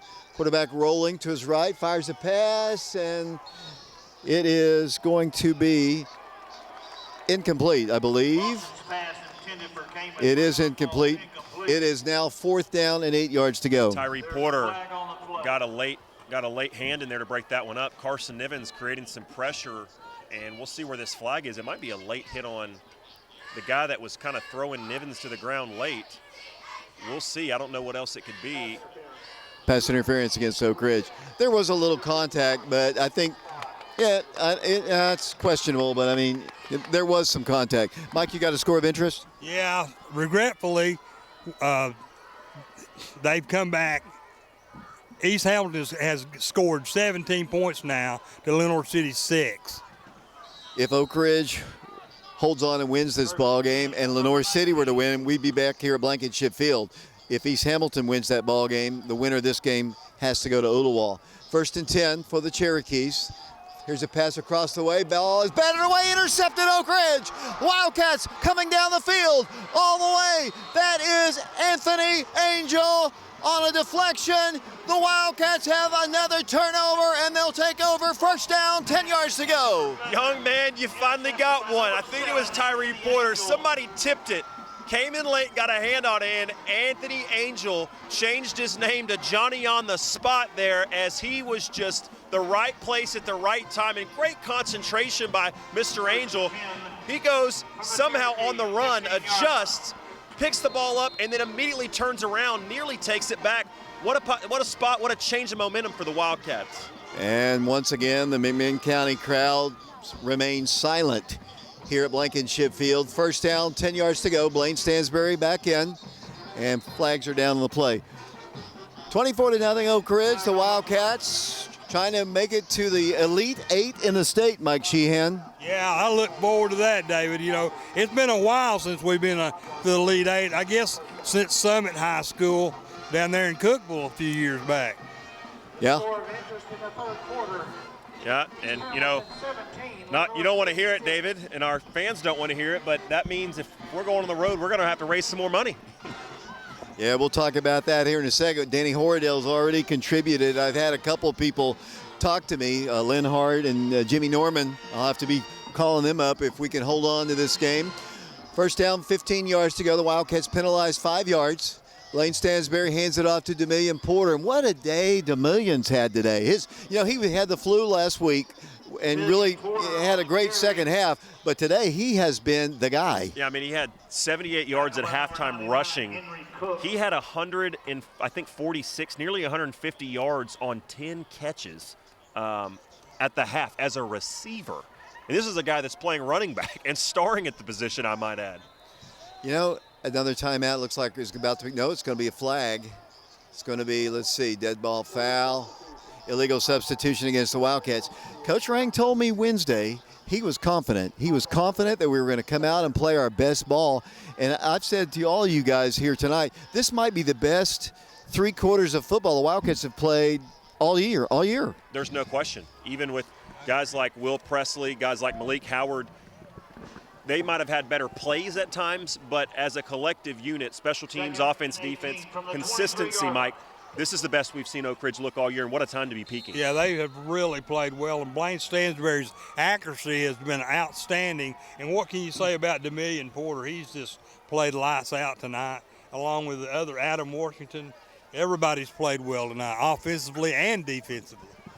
2nd down, 18 yards to go now for the Wildcats. Blaine Stansberry looks to pass, rolls to his right, fires a pass, low pass.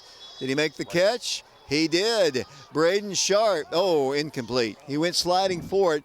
Not a bad pass, though, because, Blaine had to roll a long way, and nobody was going to get it except Braden. He just couldn't hold on to it. It'll be 3rd and 18. Yeah, and it was a good effort by him. It looks like Marcus Underwood, former Wildcat of Shelter Insurance, wants to says he might be pitching in. I know we got a lot of folks listening to us tonight. Jeremy Mitchell, my coworker. Jeremy, you might have to work a little overtime. I might have to leave a little early if we're going to Hamilton County next week. Ooltewah. 3rd down, 18 yards to go. Remember the last time we went down there, Lucas? Lucas Forstrom? Yeah, anyway, 3rd Maybe down. We'll get Mike to spell Ooltewah here in a little bit. 3rd down, 18 yards to go for the Wildcats. The ball at the 24-yard line. Here's Demillion, gets a nice run, but he moves the ball to the center of the field. It's going to make it easier for Eli. Ball is going to be at the 16-yard line. I don't see any movement. It's going to be 4th and about 10. And here comes Eli Pearson in. His grandmother has always been a loyal supporter. She's one of our sponsors in today's ball game. And we appreciate her, along with Oak Ridge Gel Tactical, Scott and Denise Lane, class of 1985. Susan Steck, that's Eli's grandmother. Jam West, Michael Pierce, and Robert Martin. Washington to hold. This time it'll be a 30, well, it's going to be a 34-yard kick, and they are about to jump off sides again. They didn't. 4th down and 11. Ball is down. The kick is on its way. It's going to be a false start on Oak Ridge. They flinched when McMinn County faked pressure. Flag on the play. And here comes the penalty. Kind of slowed to a crawl, but in some ways it's a good thing. It's encroachment against them, so they jumped off sides. They said they caused it, yeah. Here is a replay of what we saw at the end of the first half. It is, and yeah, I mean, it's just giving Eli extra practice out there. I mean, because every time they blow it dead, he still gets to go up there and kick it. So smart play by T.J. Hippen snapping it. So now they're going to put it down at the 19-yard line, making this a 29-yard field goal. 5:06 to play, third quarter, 24-0 the score. High snap, kick is on its way, it's up, and the kick, it is good. Eli, 2 for 2, and the Wildcats routing the Cherokees, 27-0. 2 for 2, and I think he's 5 of 5 if you count all the ones he's kicked after they've called penalties. Oak Ridge now officially up 4 possessions. That's big, David. 30-second timeout. When we come back, we'll have more third quarter action from Blankenship Field. Mention the intercept or the fumble.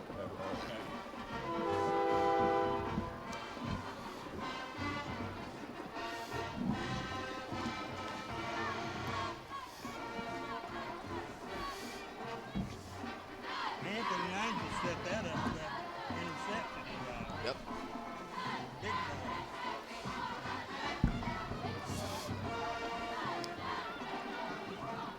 Pearson to kick off for the Wildcats. Deep for the Cherokees, number 22, Taylon White, and number 29, Lincoln Watson.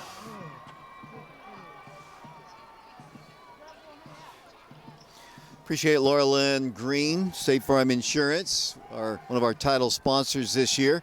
Speaking of basketball, I didn't speak of basketball, but I'm going to in a moment. The Wildcats open up their season on Tuesday. We'll talk about that here in a second. Eli Pearson to kick off again for the Wildcats. Here it is, end over end. That's a touchback. What did he eat for breakfast, Mike Sheehan? He must have had his Wheaties because he's sure kicking the fool out of that ball. Great job by Eli Pearson tonight, both on field goals and extra points. He's been spot on. Mike, did you expect this kind of a ball game? No, I did not. I came in here anticipating this would be a real struggle for the Wildcats. Couldn't have been more wrong. The Wildcats have just looked totally outstanding, leading here 27-0 with 5:02 in the third quarter. Looking good, David.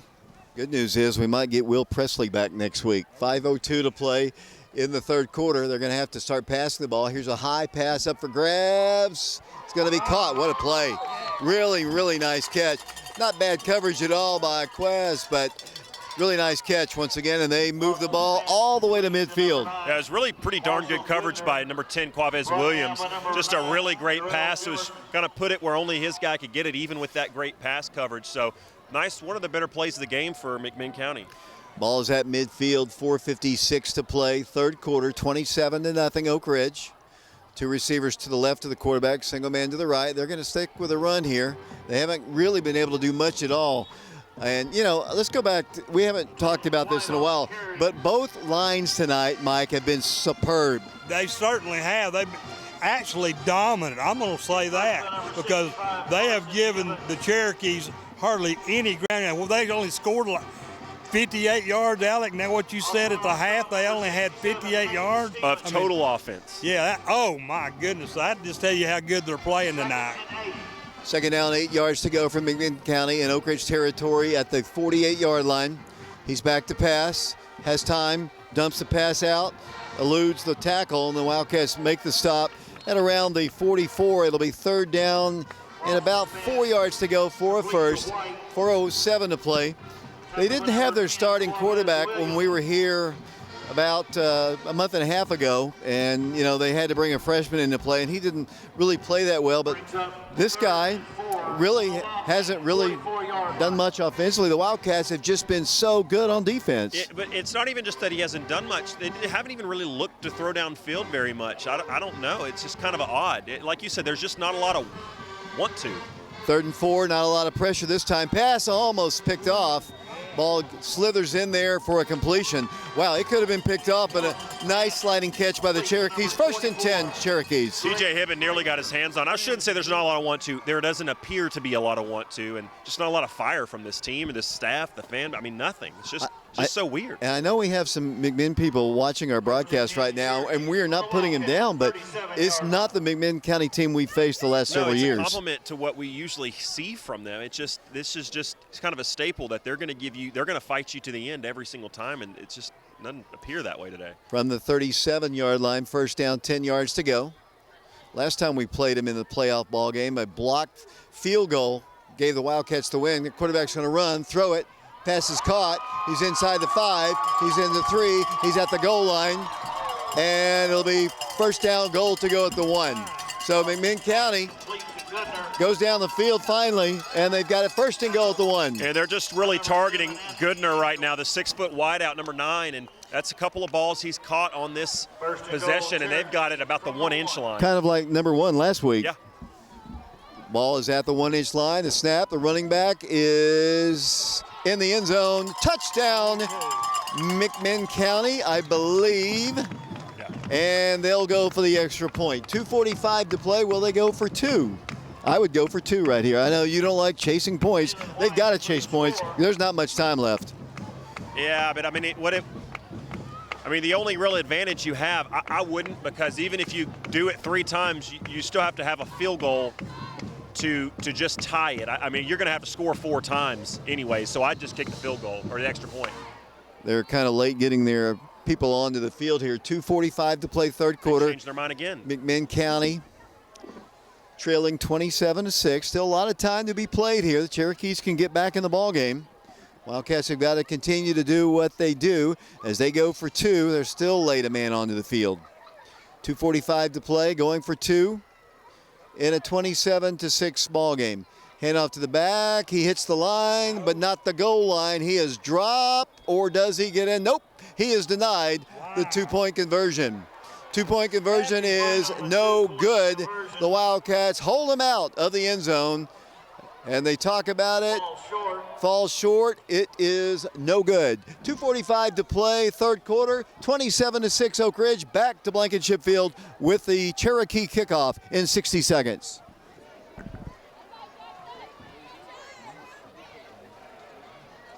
Earlier in this game, Blaine Stansberry became the all-time passing leader in Oak Ridge High School history.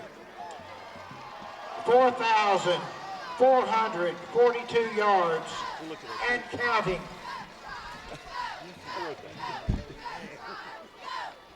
I should ask Ben when they read it. I should ask Ben when was the last time they read his tweets on it.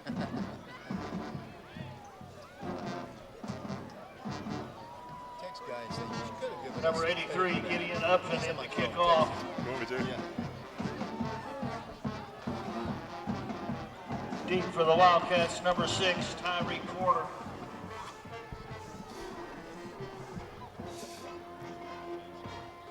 Put a home holiday.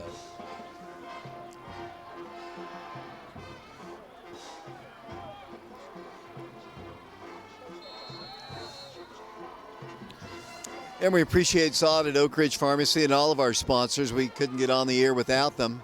Here comes the kick by McMinn County. Hits it well. End over end. Going to bounce and is going to roll out of bounds, and that's going to be a penalty against the McMinn County Cherokees. 2:45 to play, 3rd quarter, 27-6. The Wildcats trying to get to the 3rd round. You know, last year, Mike, the Wildcats were disappointed in the 2nd round. Clinton came here. The Wildcats led at halftime. We let the ball game get away. Tonight, the Wildcats doing what they have to do to advance. Yeah, they're really dialed in tonight. What can I say? Great coaching, great playing by the players. They're where they need to be when they need to be there. They've done an excellent job against the McMinn County Cherokees tonight. And a surprising score, 27-6. I'm loving it. Here comes Oak Ridge's offense once again, and led by the all-time leading career passing yards guy in Oak Ridge history, Blaine Stansberry. You're going to get to say that a whole bunch more in his career. Yeah, you know, I think if Will Presley had continued to play all this season, he might have gotten the single season yardage because he was on his way, well on his way. Here comes Oak Ridge, 1st and 10. The ball at the 35-yard line. Got to keep playing, though. It's not over. Here comes the short side of the field, Demillion Porter, and he's going to go down. They love that play. They do, but I'll say I kind of like what I saw at the end there. Demillion Porter kind of gave himself up, and the old school guys, like the old school guy inside of him, he doesn't love that, but I like why he did it, because he started to turn around and kind of go backwards, and he would have probably taken a risk of losing a bunch of yards. So instead, he kind of just counted his losses and said, I'll go down for a loss of 2 versus risking going down for a whole lot more. Loss of 3 on the play. 2nd down, 13 yards to go, 2:15 to play. Wildcats trying to make the Elite 8 in the state of Tennessee in 5A. We'll be checking Sevier County, Powell, and West scores. They're on the other side of the bracket. Wildcats, if they can have success next week, might have an opportunity to play them. As here's another quick pass to Adam Washington. Breaks 1 tackle, 35, slung down hard at the 40-yard line, stays in bounds. It'll be 3rd down and 3. Boy, how can you not like a receiver like Adam Washington? He's almost like a tight end out there, right? I mean, he's just sure-handed, uses his body well, kind of boxes out guys, and he's just so tough. I mean, he doesn't go down easy.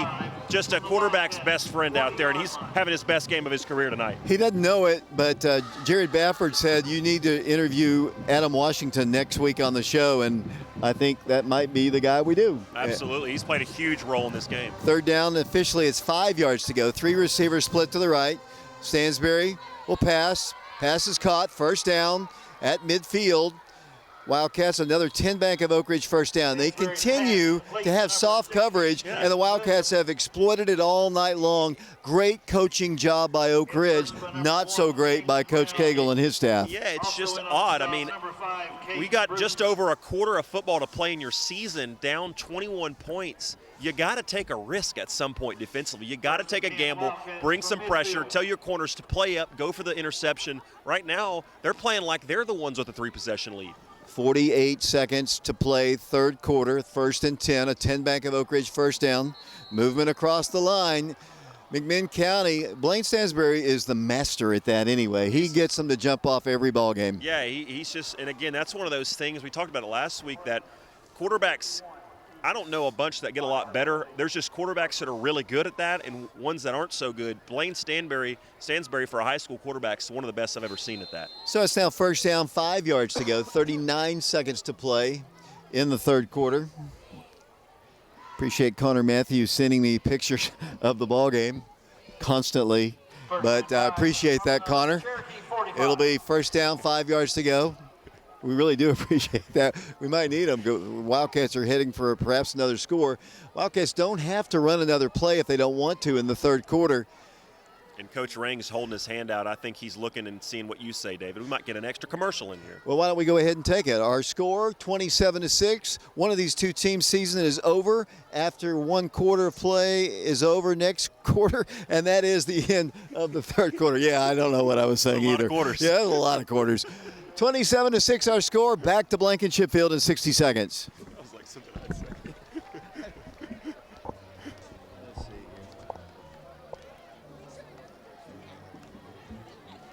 We've done a lot better than last week.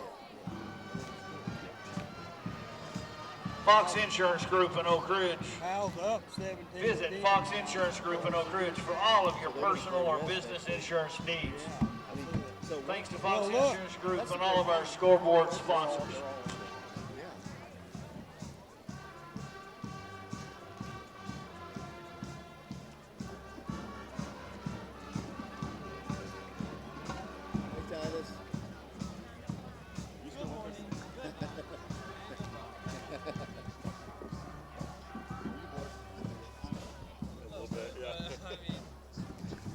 Look at it this way. A week from tomorrow, we're going to Florida. What? A week from tomorrow, we're going to Florida. Look at it that way. You still going? Yeah, I'm still going. Heck yeah, I'm ready. I'm ready. Are you dyeing your hair again? I'm ready for this to go away. You could just buzz it. 1st and 5 from the 45. The fans, they're all ready.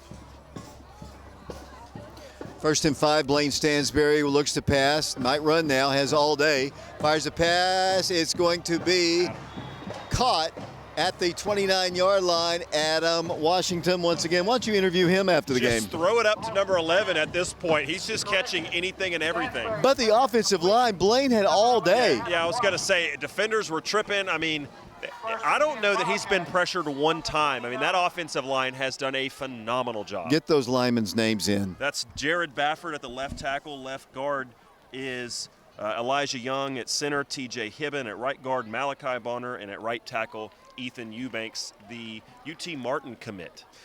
First down, 10 yards to go. Another 10 Bank of Oak Ridge. First down at the McMinn County 29-yard line.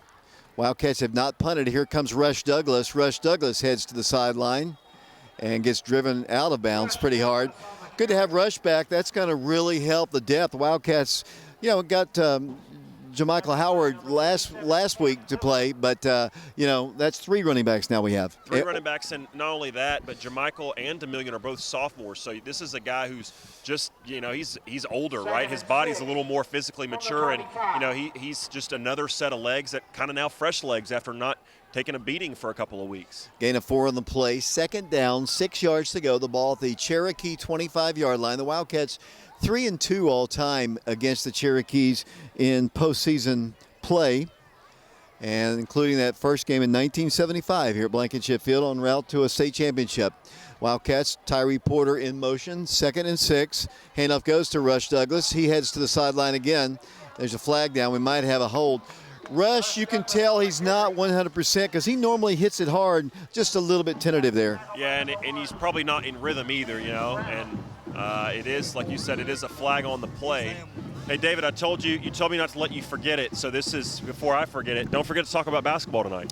Tuesday night, the Wildcats are traveling to Smith County Middle School to take on the Lebanon Blue Devils in the first game of the season. The Lady Wildcats will be a 6 o'clock tip-off Eastern time from Smith County, which is Carthage, Tennessee. We'll have the broadcast on FM 92.7 and try to stream it.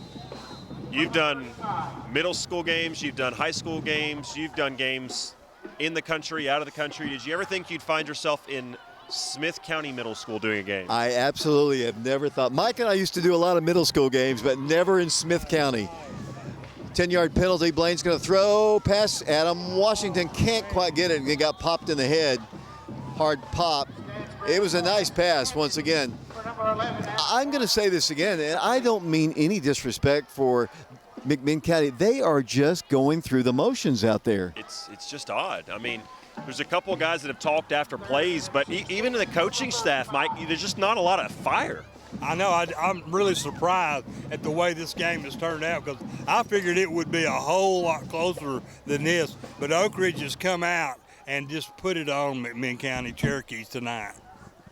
Mike, I'm going to ask you in here in a minute if you got a chance to play McMinn County when you were in high school. We'll talk about that in a moment. Third down, 16 yards to go from the 35-yard line.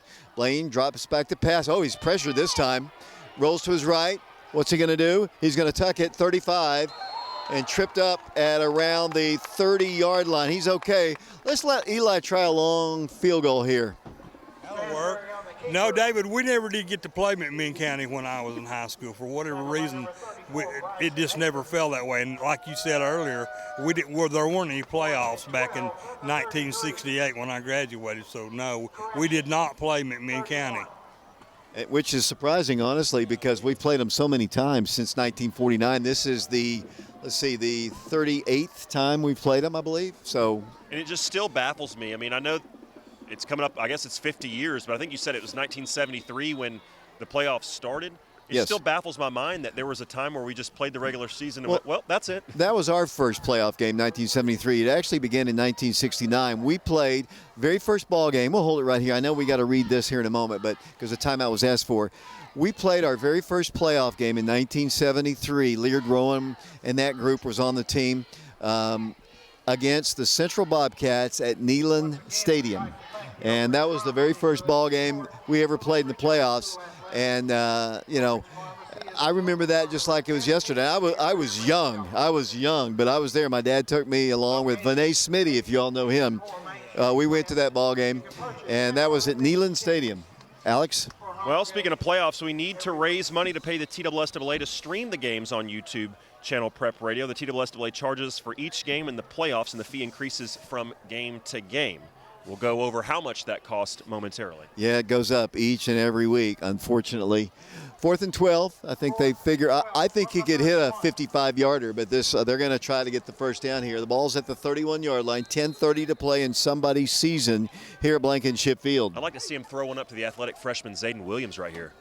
Blaine Stansberry with 3 receivers to his left, 2 to the right, lots of pressure across the way. Oh, big hit. They're not going to get the first down. He got the ball to the 23-yard line. Big pop by the Cherokees to Demillion Porter, but well short of the first down. They'll take over. Yeah, they needed like 12 yards, and they threw like a 4-yard pass. I don't get that. But anyways, as we were talking about the playoffs, first round costs $400. This round costs $500. So you guessed it, next round will cost $600. We're asking any businesses or individuals that would be willing to help us with these fees to contact David Clary at dccatvoice@aol.com. Or you can text him if you have his number. Any donation towards the first round fee or the third round fee will be appreciated with the win tonight. Oak Ridge, depending on the results. 1st and 10, quarterback's going to pass, goes deep, down the way, almost intercepted. They wanted a flag. It's not forthcoming. You know, there's still a lot of time, Alex Myers. It's 27-6. They have time. There's still 10-17 to go in the game. The Wildcats have got to keep playing. Wildcats are not getting as much pressure now on the quarterback. They're not, but the defensive backs are still right where they need to be. And, you know, but if you're McMinn County, you got to keep throwing it because you got to keep, if you're not scoring, you at least have to, you know, you can't let the clock run. The Oak Ridge band, wild band across the way, cheering, playing most of the ball game. 2nd and 10. Back to pass, a little bit more pressure this time. Now he gets out of it, fires a pass. Oh, big stick by Quez. And the pass is incomplete. Wildcats came ready to play. I mean, they are where they need to be, when they need to be there, and they've got a little extra pep in their step, and these boys are hitting tonight, David. Quavez Williams just laid a guy out right there. We saw it earlier. Start to finish this game, this team has been ready to play the moment they walked out of that locker room. Yeah, my phone hasn't been blowing up recently. Hopefully the stream is going much better. Yours hasn't, mine hasn't, Ben George's hasn't. Well, Ben told me he actually made a mistake, and I think, you know, he apologized for that, so that's okay. They're going to pass it, maybe run it. Quarterback's rolling. Here comes Oak Ridge. Here's a pass. He's got it wide open. Breakdown in the coverage. Anthony Angel to beat. And they stop him finally at the 17-yard line. I'm telling you, they're still in the ballgame here. There's still 9:51 to play. Breakdown in the coverage. It'll be first down. Is there a flag? There is, all the way back here at the 25-yard line. We'll have to check this one. Yeah. Wow, that would be horrible for McMinn County if they call it on them. What a beautiful play. And it's around the line of scrimmage. They're walking back too. No, they're saying to come on with the chain. So there is no foul. You know, whether there was or not. I mean, the guy's letting the guy have his play. Yeah. There's not now. It was big reception from Nathan Kessler, the 6'3", 172-pound wideout, and don't look now, but McMinn County trying to make a game of this late. 9:51 to go. Still a lot of time, as you mentioned, David. First down, 10 yards to go. 27-6 the score. A little life now. He's back to pass. Well, he got to get some pressure on him. Fires a pass, wide open end zone, touchdown. Wildcats give up another score, and we got a ball game. Alex Myers, we were talking about moving on to the third round. McMinn County's talking about coming back and winning. Well, it starts now. They're going to have to. They won't go for 2 this time. It's a 21-point game before that score, so you know, now you got to obviously just kick this extra point and make it a 14-point game. But all of a sudden, you hear that, David? What is that? It sounds like a couple fans from McMinn County we're hearing. And their band is playing. Their band's been loud all night, though. I'll give them that. They will go for the extra point. 27-12. The Wildcats have got to get going once again. I would have loved to have had that 3 points, I'm telling you, earlier. Ball is down, kick is up, angling to the right, but it is good. 9:40 to play in the game. Somebody's season will end. 27-13 the score. A 2-touchdown lead now for the Wildcats. We'll be back with the Cherokee kickoff in 60 seconds. But I'll remind you, they couldn't go the length of the field. That was Anthony Angel picked it off after that, and they had it first and goal, still with that 3-possession lead, 17-13.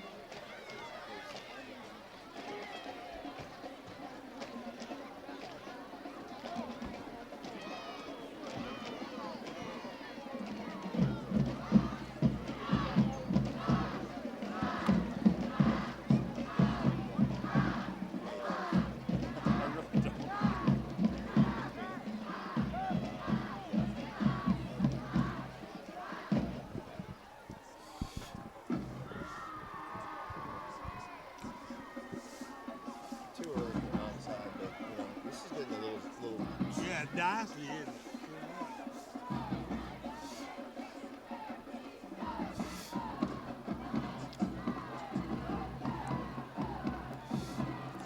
Upton to kick off.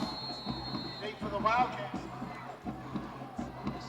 Tyree Porter and Satan Williams. Here. Onside kick, recovered by the Wildcat, by the Cherokees. The Wildcats were not aggressive at all.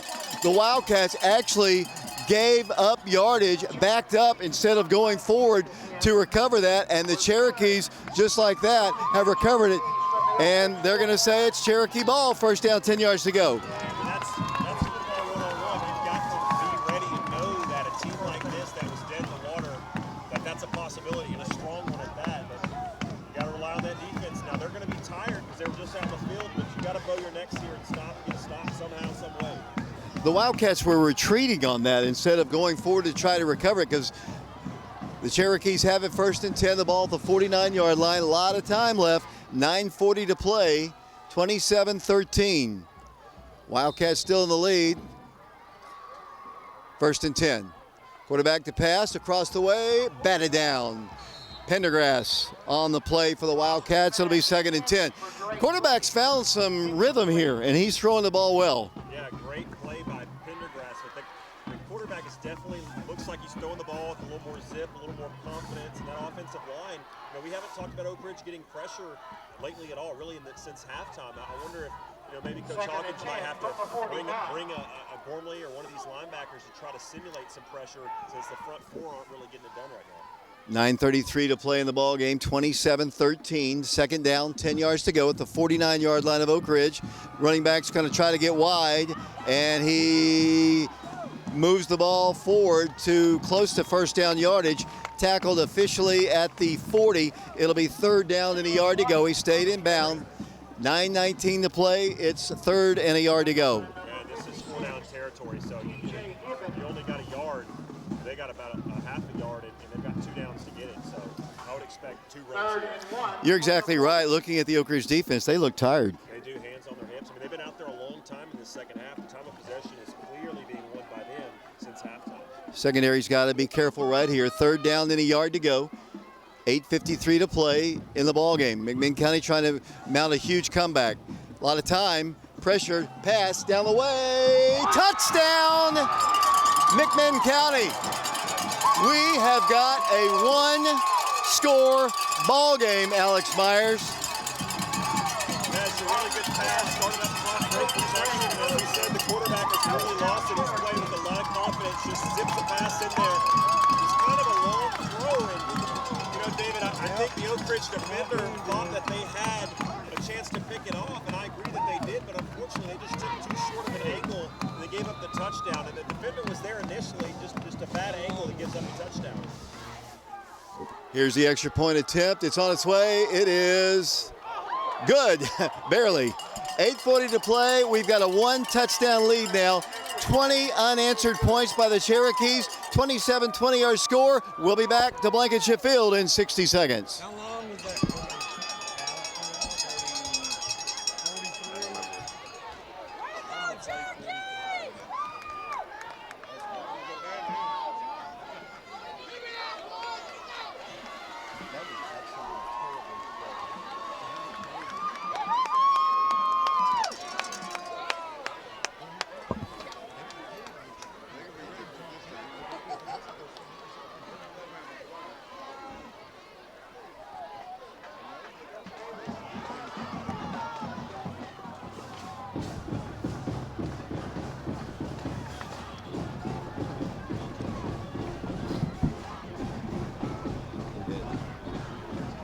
Upton to kick off.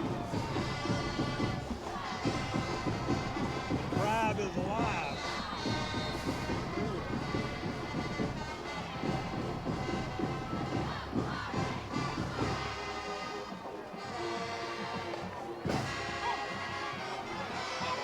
Here's Tyree Porter on the return of the kickoff. He is belted and dropped at the 12-yard line. The momentum has shifted McMinn County's crowd is into it, and the Wildcats have got to start moving the ball or they're in trouble. Yeah, they do, and here's the problem, David, is momentum is such a big thing in sports, particularly in football. There's a penalty at the end of that play. We'll see, and I think it's going to be against Oak Ridge. And, you know, once the ball starts rolling, and it is blocking the back on Oak Ridge, you know, once you lose that, David, in sports, it's really hard to pick it back up. Oak Ridge, you know, you kind of mentioned something in the break. Oak Ridge has gone away from what kind of got them the lead, and that's understandable to an extent. But now you look at a guy like DeMillion Porter, who you leaned on in that first half. He's almost kind of cold. He's a back that likes to be in a rhythm, and he hasn't really had a lot of touches here in the second half. They've gone to Rush Douglas. Let's see if they go back to him this drive. They're going to start this drive at the 9-yard line. First down, 10 yards to go, and an eternity left in the ballgame. McMinn County trying to rally to move on to the third round. The Wildcats trying to hold on. 8:33 to play, first down, 10 yards to go. The ball is at the 9-yard line. Blaine Stansberry will run the ball himself, but not far. Got up to the 10, that's only a yard gain. It'll be second down, 9 yards to go. You talked about the quarterback coming alive for the Cherokee. He has been rifling him in, really because he's had no pressure. The Wildcats have not gotten any pressure on him here in the second half. The Wildcats desperately need a first down. 27-20 the score. The Wildcats up by 7 now. 8 minutes to play in the ball game from Blankenship Field at the 10-yard line. Second down, 9 yards to go. Blaine Stansberry, quarterback, to the running back who moves the ball for not much up to the 15-yard line. Not even Rush Douglas. Looking for DeMillion. DeMillion is on the sideline. He's limping. I don't know that he's been right since that fourth down play when he got popped. And he's not near the sideline like he's going to come in. He's back along the fence, David. Wildcats a big play in the ball game. The momentum has shifted. The Cherokees wanting to stop Oak Ridge here. 3rd and 5. 7:25 to play in the ball game. Clock moving. The Wildcats desperately need a first down. Ball's at the 14-yard line. Love to see that screen right here, Dave, that they had success with. You know McMinn County's going to bring pressure. Blaine going to run the ball himself, and he will not get anything. The Wildcats will be forced to punt. The Wildcats are in some serious trouble, Alex Myers. They are, and they really need a good punt, a great punt from Eli Pearson right here, because if they don't flip this field, again, the momentum is just totally with them. And again, it's not just that you don't get points there, David. It's that you go 3 and out, and now your defense, who's been on the field basically 2 times in a row, all they get is 3 plays, and now they're right back on there. So that defensive line that's already tired is just going to be exhausted. So Eli's going to have to punt from his own 1-yard line. The Wildcats need a good snap here. There it is. Here's the punt. High, wobbly, kick, fair catch signal for and made at the 41-yard line of the Cherokees, who are only down 7 points with 6:22 to play. And their passing game has been absolutely fantastic here in the second half. It has, and they've kind of gone away and almost abandoned the running game and because they've had to. So now you look at McMinn County's coaching staff and you say, do you kind of dance with the girl that brought you here, right? Do you keep going with what brought you back in this game, or do you look at this game more as kind of, let's shorten this, let's just try to make this a 1-possession game and just run it? Wildcats laid a man onto the field. They're going to run the ball. He's going to get out to the outside. He's 50, 45, 40, pushed out of bounds hard, and a late hit against the Wildcats. Just not a smart play. Just not a smart play. I mean, it wasn't even close, David. And the bad news is the Wildcats didn't even have all their personnel in the ball game. The Wildcats laid a man onto the field. They got to the inside and turned the corner, and they're going to tack another 15 on. You're right. Late hit against the Wildcats. It's going to be inside the 25-yard line. And if I'm not mistaken, the defensive end that was running on late, they ran the ball to the side that he was supposed to be at. McMinn County taking advantage of every Oak Ridge mistake right now. McMinn County, 6:07 to play. Unbelievable if you turned this off and thought it was over. Wow, 20 unanswered points by the Cherokees. 1st and 10 at the Oak Ridge 19-yard line. Tim Walters doing a lot of talking right now to his teammates, saying, guys, we've got to step up. Dallas Sprint now yelling. These guys, leaders, vocal leaders, trying to urge their team on. From the 19-yard line, 1st and 10.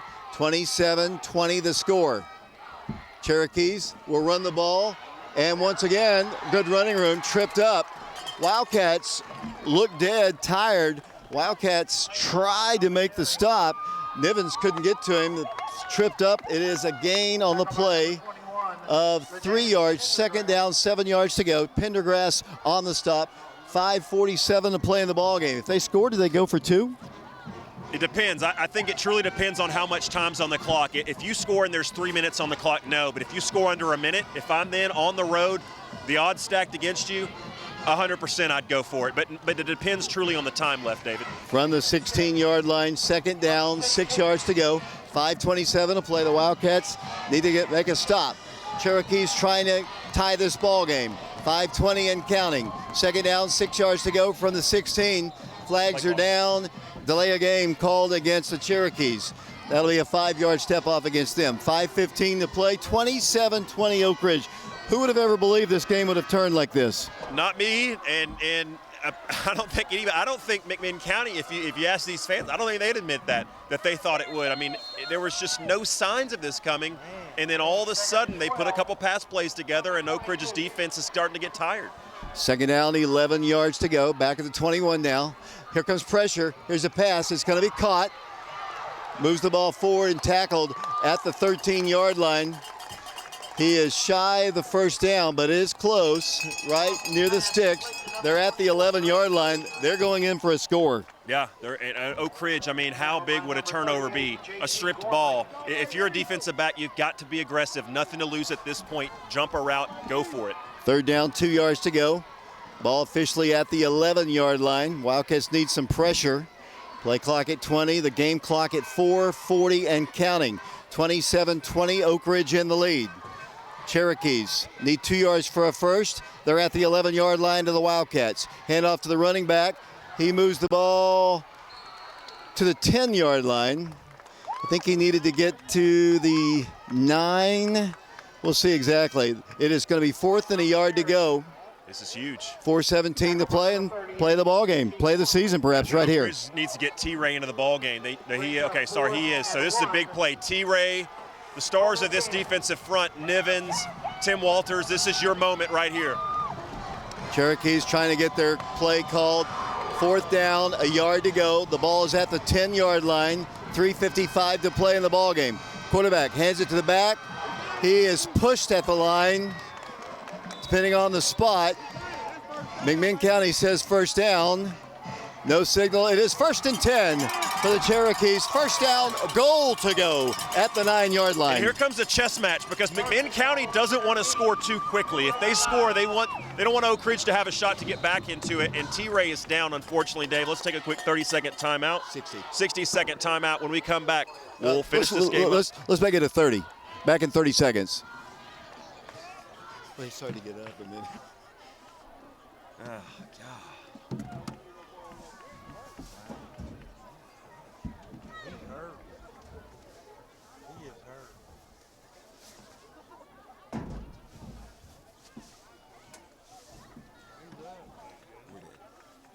How does this happen? I mean, seriously, what?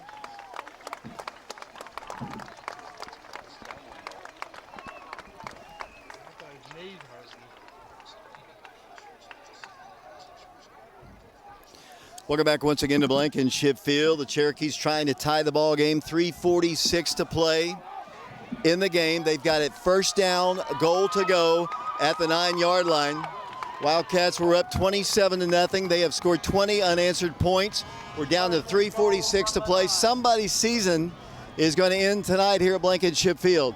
Cherokees have had the momentum most of the second half. It'll be first down, goal to go at the 9-yard line. Clock moving, 3:43 to play. Quarterback, back to pass. Pass incomplete. No flags. Pendergrass defending, second down, goal to go at the 9. Yeah, close play there, but nice job by Pendergrass avoiding that pass interference. Now, if I was McMinn County, I'd like to see me run the ball because, again, you want to try to score, but you want to do it with as little time remaining.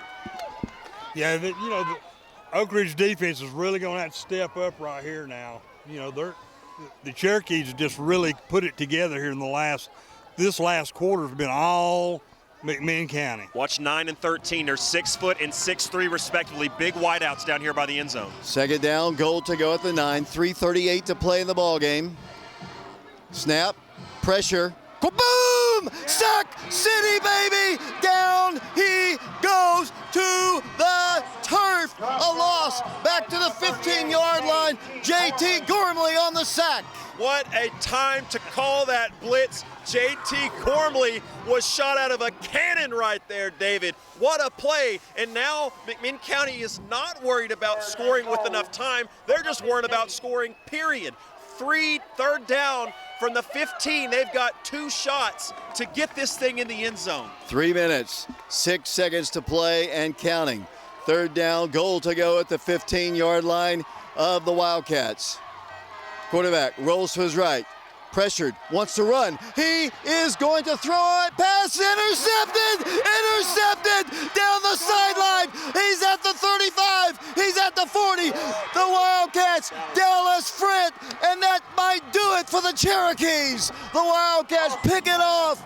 Oak Ridge, what a play by the senior, Dallas Frint. He's got it, we've got it, and the lead is preserved. What a great interception at a great time. We've been talking about him all night long, and he finally did it. Dallas Frint, what a play from one of the leaders of this team. You saw him and Tim Walters pumping up each other, saying somebody's got to do something, and what a time. He's flirted with making big plays all game, and he finally got one, and it could not have come at a better time. That one could seal it. Wildcats still 2 minutes, 45 seconds on the clock, leading 27-20. Wildcats first down, 10 yards to go. Ball at the 42-yard line. Both teams have 2 timeouts. What a huge play by the senior. From the shotgun, Blaine Stansberry. Sharp in motion. First and 10. Handoff, Rush Douglas. Hit at the line, no place to go. Game's not over. By any stretch of the imagination, they still have 2 timeouts. It'll be 2nd and 10. Yeah, this game is not over by any means because McMinn County is really fired up. They fired in on that play. He got absolutely no gain on that play. They're letting the clock tick down. 2 minutes, 22 seconds to play. Wildcats will milk as much time off the clock as possible. McMinn County still has 2 timeouts. A lot of time left. A lot of football to be played. The Wildcats, though, with a first down, can pretty much put it away. Rush Douglas is the running back. Blaine Stansberry, 2nd down, 10 yards to go. Under 2 minutes to play, snaps it with 3. Rush Douglas cuts inside, moves the ball for only a gain of a yard. And now they'll use their first of 2 timeouts. I would really, I've been saying it for a couple of drives now, David. I would love to see that screen pass that they didn't guard DeMillion on it one time. And if they hadn't scouted DeMillion on it, they sure haven't scouted Rush Douglas on it. I think it would be wide open because right here, you know, McMinn County's going to be bringing pressure. They're going to be aggressive. They want to try to make a play. I think if you fake to one side and have him slip out to the other, that could be wide open because, as you mentioned, if you're able to pick up a first down, this game could be over. 1 minute, 48 seconds to play. Some of the McMinn County people started moving out. They're coming back here because the Wildcats need 9 yards to get a first down. Timeout called by the Cherokees. They have 1 remaining. The Wildcats 3rd down, 9 yards to go. 1 minute, 48 seconds to go. Huge amount of time. Wildcats with a first down can win this ball game. Let's see what Stansberry and company can do. Without DeMillion Porter in the ball game, the Wildcats, it's a passing down. They need 9 to keep the drive alive. Stansberry, 3rd down, 9 yards to go. Oh, no. Movement by Oak Ridge. Wow. That'll cost them 5. It's going to make it even harder. Yeah, but again, I mean, it's not like you were at 3rd and 3. I mean, you were in a passing situation anyway, so I don't know that the call changes here, but certainly you're making it tougher on yourselves. You know, I still like that screenplay, David. They're going to be aggressive right here. Try to catch them off guard. A high percentage completion, too. 3rd down, 14 yards to go. 3 receivers to the left, 1 lone man to the right. Handoff goes to Rush Douglas to the outside 40. Pushed out of bounds at the 43-yard line. Unfortunately, that stops the clock. And was there some pushing over there? Douglas, there is a flag on the play. Might be a hold against the Wildcats, or we'll have to check. It's going to be a face mask, I believe, against the Wildcats, maybe? Holding, but they're going to decline it. McMinn County immediately said, we're declining that.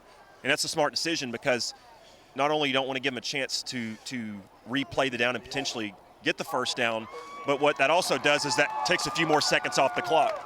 McMinn County's still got a timeout, though, David, because Oak Ridge ran out of bounds right there. Right, and they're going to get the ball back. So Wildcats, the joy of the interception, Wildcats hardly any time went off the clock. Short-lived, for sure. Now Eli Pearson's in the ball game once again to punt. 1 timeout for the Cherokees, 2 for the Wildcats. 27-20 Oak Ridge, 1:41 to play in somebody's season. Eli Pearson to punt. Low snap, punt is away. It's a good one. Going to take a good bounce, and it's going to roll inside the 20, all the way down to about the 16-yard line. Long field to drive in 89 seconds in this season for somebody. That play took 13 seconds, too, so that was really big, not only for the yardage, but for the time that ticked off, that they didn't come up and catch that football. So smart play by Dallas Ferret and the other Wildcats, letting that thing roll for a second. 1:28 on the clock. McMinn County has 83 yards to go to keep their season alive, David. Can't have any breakdowns in the secondary here. First down, 10 yards to go. Quarterback rolling the pass. Fires one in the flats. Pass is caught for a first down. Right around the 29-yard line, 1:22 to play. 27-20 Oak Ridge in the lead. Looks like they want to keep everything in front of them for sure. Yeah, I mean, I'm just stunned right now how this game is turned, David. First down, 10 yards to go from the 29-yard line of the Cherokees. They're heading towards Jackson Square, 4-man front. Movement on the line. That's probably against McMinn. We'll wait to see what the official says. Flag went down. Dead ball foul. Encroachment against Oak Ridge. 5-yard penalty. Wildcats shooting themselves in the foot. Yeah, they are. And, you know, Oak Ridge was only penalized 3 times in the first half. I think they were penalized 2 times on their opening offensive drive, so it's way more than 3 total here. We'll have the stats at the end of the game, but that's been one of the biggest things that have hurt them. First and 5 at the 34-yard line, 1:21 to play in the game. Back to pass, feeling some pressure. Pass is caught. He's inbounds. Inbounds at the 39-yard line, but it is a first down. And that's not going to do much for them. They're going to have to start taking some shots, Dave. Under 60 seconds by the time they snap this ball. 1:05 to play. First down, 10 yards to go. 1 minute to play in the ball game. 27-20 the score. Back to pass. Pressured, pass, incomplete. Second down, 10 yards to go. 53 seconds on the clock. Oak Ridge on top, 27-20. Great play by Quavez. He was going for Goodner, that favorite target, number 9. Wasn't a bad pass. It was a little high, but Quavez got there just in time. If he was there any earlier, it would have been a pass interference. He timed that one about perfectly. Ball is at the Cherokee 39-yard line. 53 seconds to play. McMinn County still has 1 timeout in their pocket. Once again, 2 receivers split to the left, 1 man to the right. Quarterback rolling the pass. Pressured, looks to run, breaks a tackle, lost the ball, has to fall on it back at the 35, and the clock will run. Tick, tick, tick, down to 40 seconds, 39 seconds, 37 seconds, and a timeout is asked for by McMinn County. And they should put the clock back at about 41 seconds, David. What a terrible, terrible turn of events right there. For them to fumble that football and it to stay in bounds, just a worst case scenario just about for McMinn County. Yeah, he just lost the handle on it. He was trying to scramble outside to get an open throwing lane, and the Wildcats put a lot of defensive pressure on him. They were bearing down on him, and he lost control of the ball and fumbled it, and all he could do was fall, and that cost him dearly.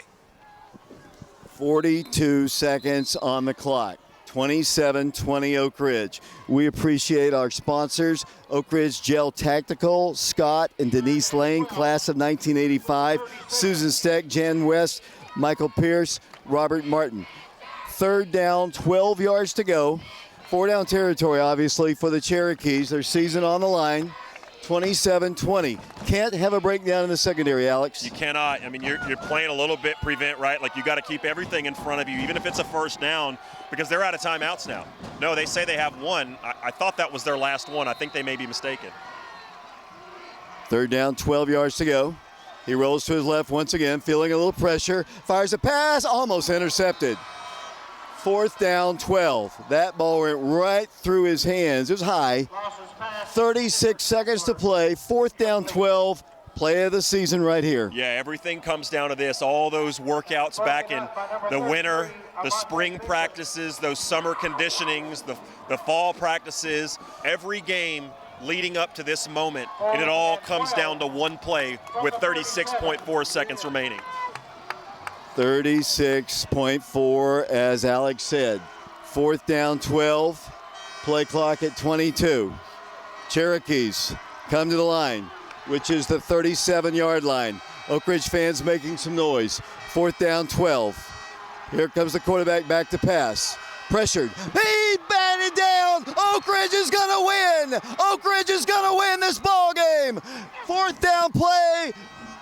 Incomplete, batted down at the line of scrimmage, and the Wildcats are going to head to the 3rd round of the TSSAA playoffs. Big Tim Walters and King Sandoval, 2 big old defensive linemen, batted that one down, created the pressure. We talked about McMinn County, how well their offensive line had played, but in the end, the one play that mattered, our defensive line came through. They sure did, and that was a great play. He got his hand up and knocked the ball down. It fell harmlessly incomplete, and it was 4th and 12, and the Wildcats take over possession at the 37-yard line.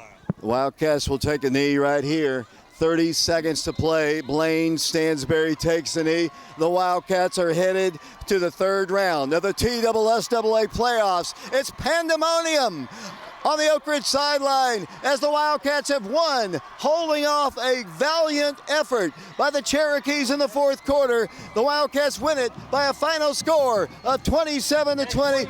What a second half for the Cherokees. What a first half for the Wildcats. 2 huge plays down the stretch. The interception by Dallas Frent, the block pass just a moment ago.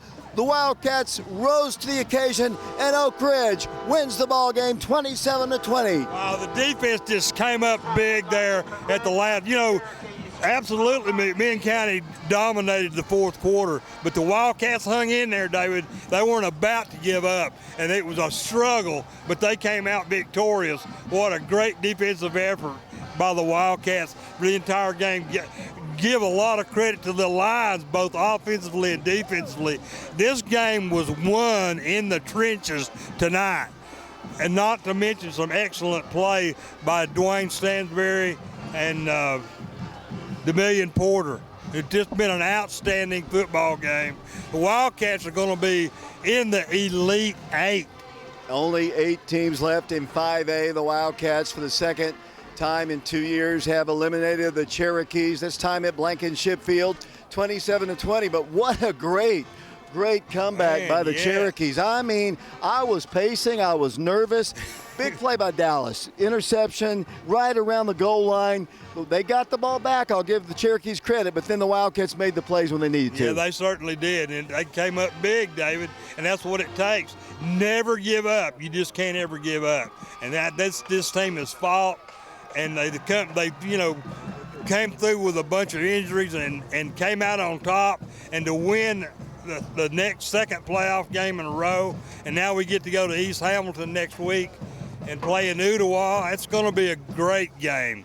27-20 is the final score. Let's take a quick break. We'll have our post-game show. We're going to have multiple player interviews. Coach Rang, the Wildcats win 27-20, and they're headed to the Elite 8. We'll be back to Blankenship Field in 2 minutes. Great job, David. What a ball game. What a ball game. Woo. Kids, you don't know how to punctuate. That's how I had it. Oh, you had a small hand. 24-6 late in the 4th quarter, East Hamilton over Illinois City. Bearden beat Dobbins Bennett 26-7. I knew they would. Powell's beating Sevier County 24-10 late in the fourth quarter. So Powell's going to win that game. Of course, Alcoa just killed off the lead. Anderson County won. But they had us there for a second. Well, it worried me. I'll tell you right now. They had the momentum, let me tell you. Oh, Mo. Scared me. I thought this was about to go into overtime. You see Alex? Bam's fired up.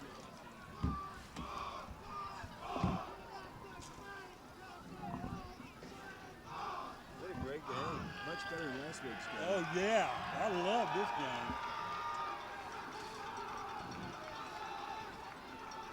Well, they're excited, David. Rightfully so. I know, that'd be awesome, boy. If he comes back.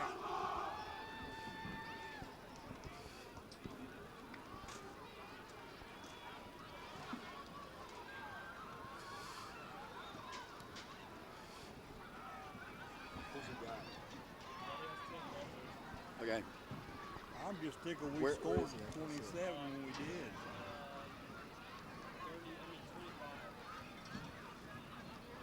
Well, I still don't see him. Oh, I see him. I see him.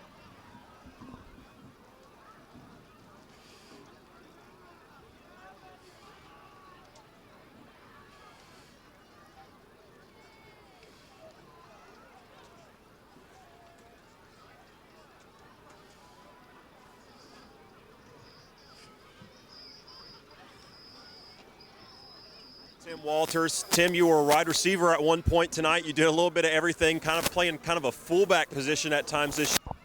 Your bread and butter, that defensive line. Talk me through that last play. You, King Sandoval, got some pressure. I think it was you that batted that ball down, saved the day. Walk me through that play. I just knew the team had my back, and I just knew I had to go and make a play. I had to go do it to win, and I did it. What did your teammates say when you walked back to the sideline? You look like you were talking a little bit yourself. Man, I was just excited. We was in the moment, just going. I told Chitwood I was going to make a play, and I made a play. That's all I had to do. Talking about Ricky Chitwood, former Wildcat himself. Tim, congratulations. Look forward to seeing you again next week. Thank you. We got Adam Washington up next, junior wide receiver for Oak Ridge. Adam Washington, statistically your best game, I'm sure, as a wide receiver. Just in the first half, you had outstanding numbers.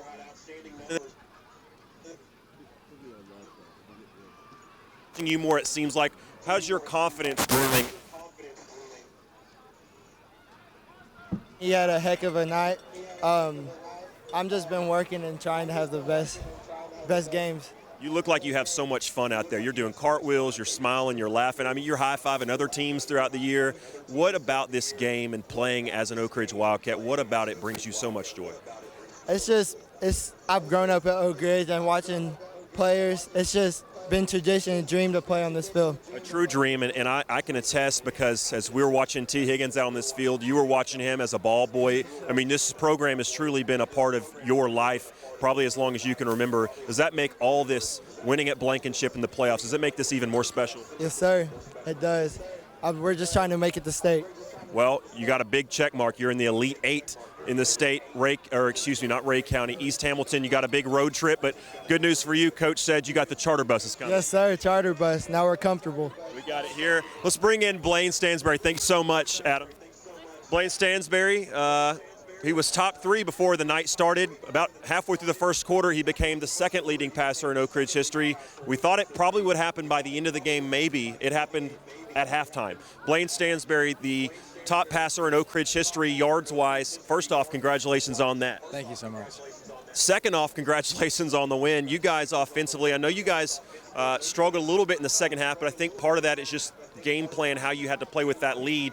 What was working tonight? Because offensively, the first 2 drives this game, even with Will, even with Malik, I don't know that you guys have looked more complete and prepared all season. We knew coming in that they definitely had some gaps for some hitches and some RPO work, so we knew we would attack that all game.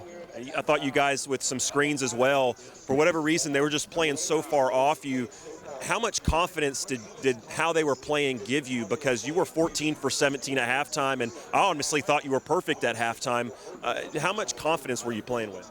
I felt like I had a good amount of confidence. I felt really comfortable in the backfield, and I knew that the game plan we had would work.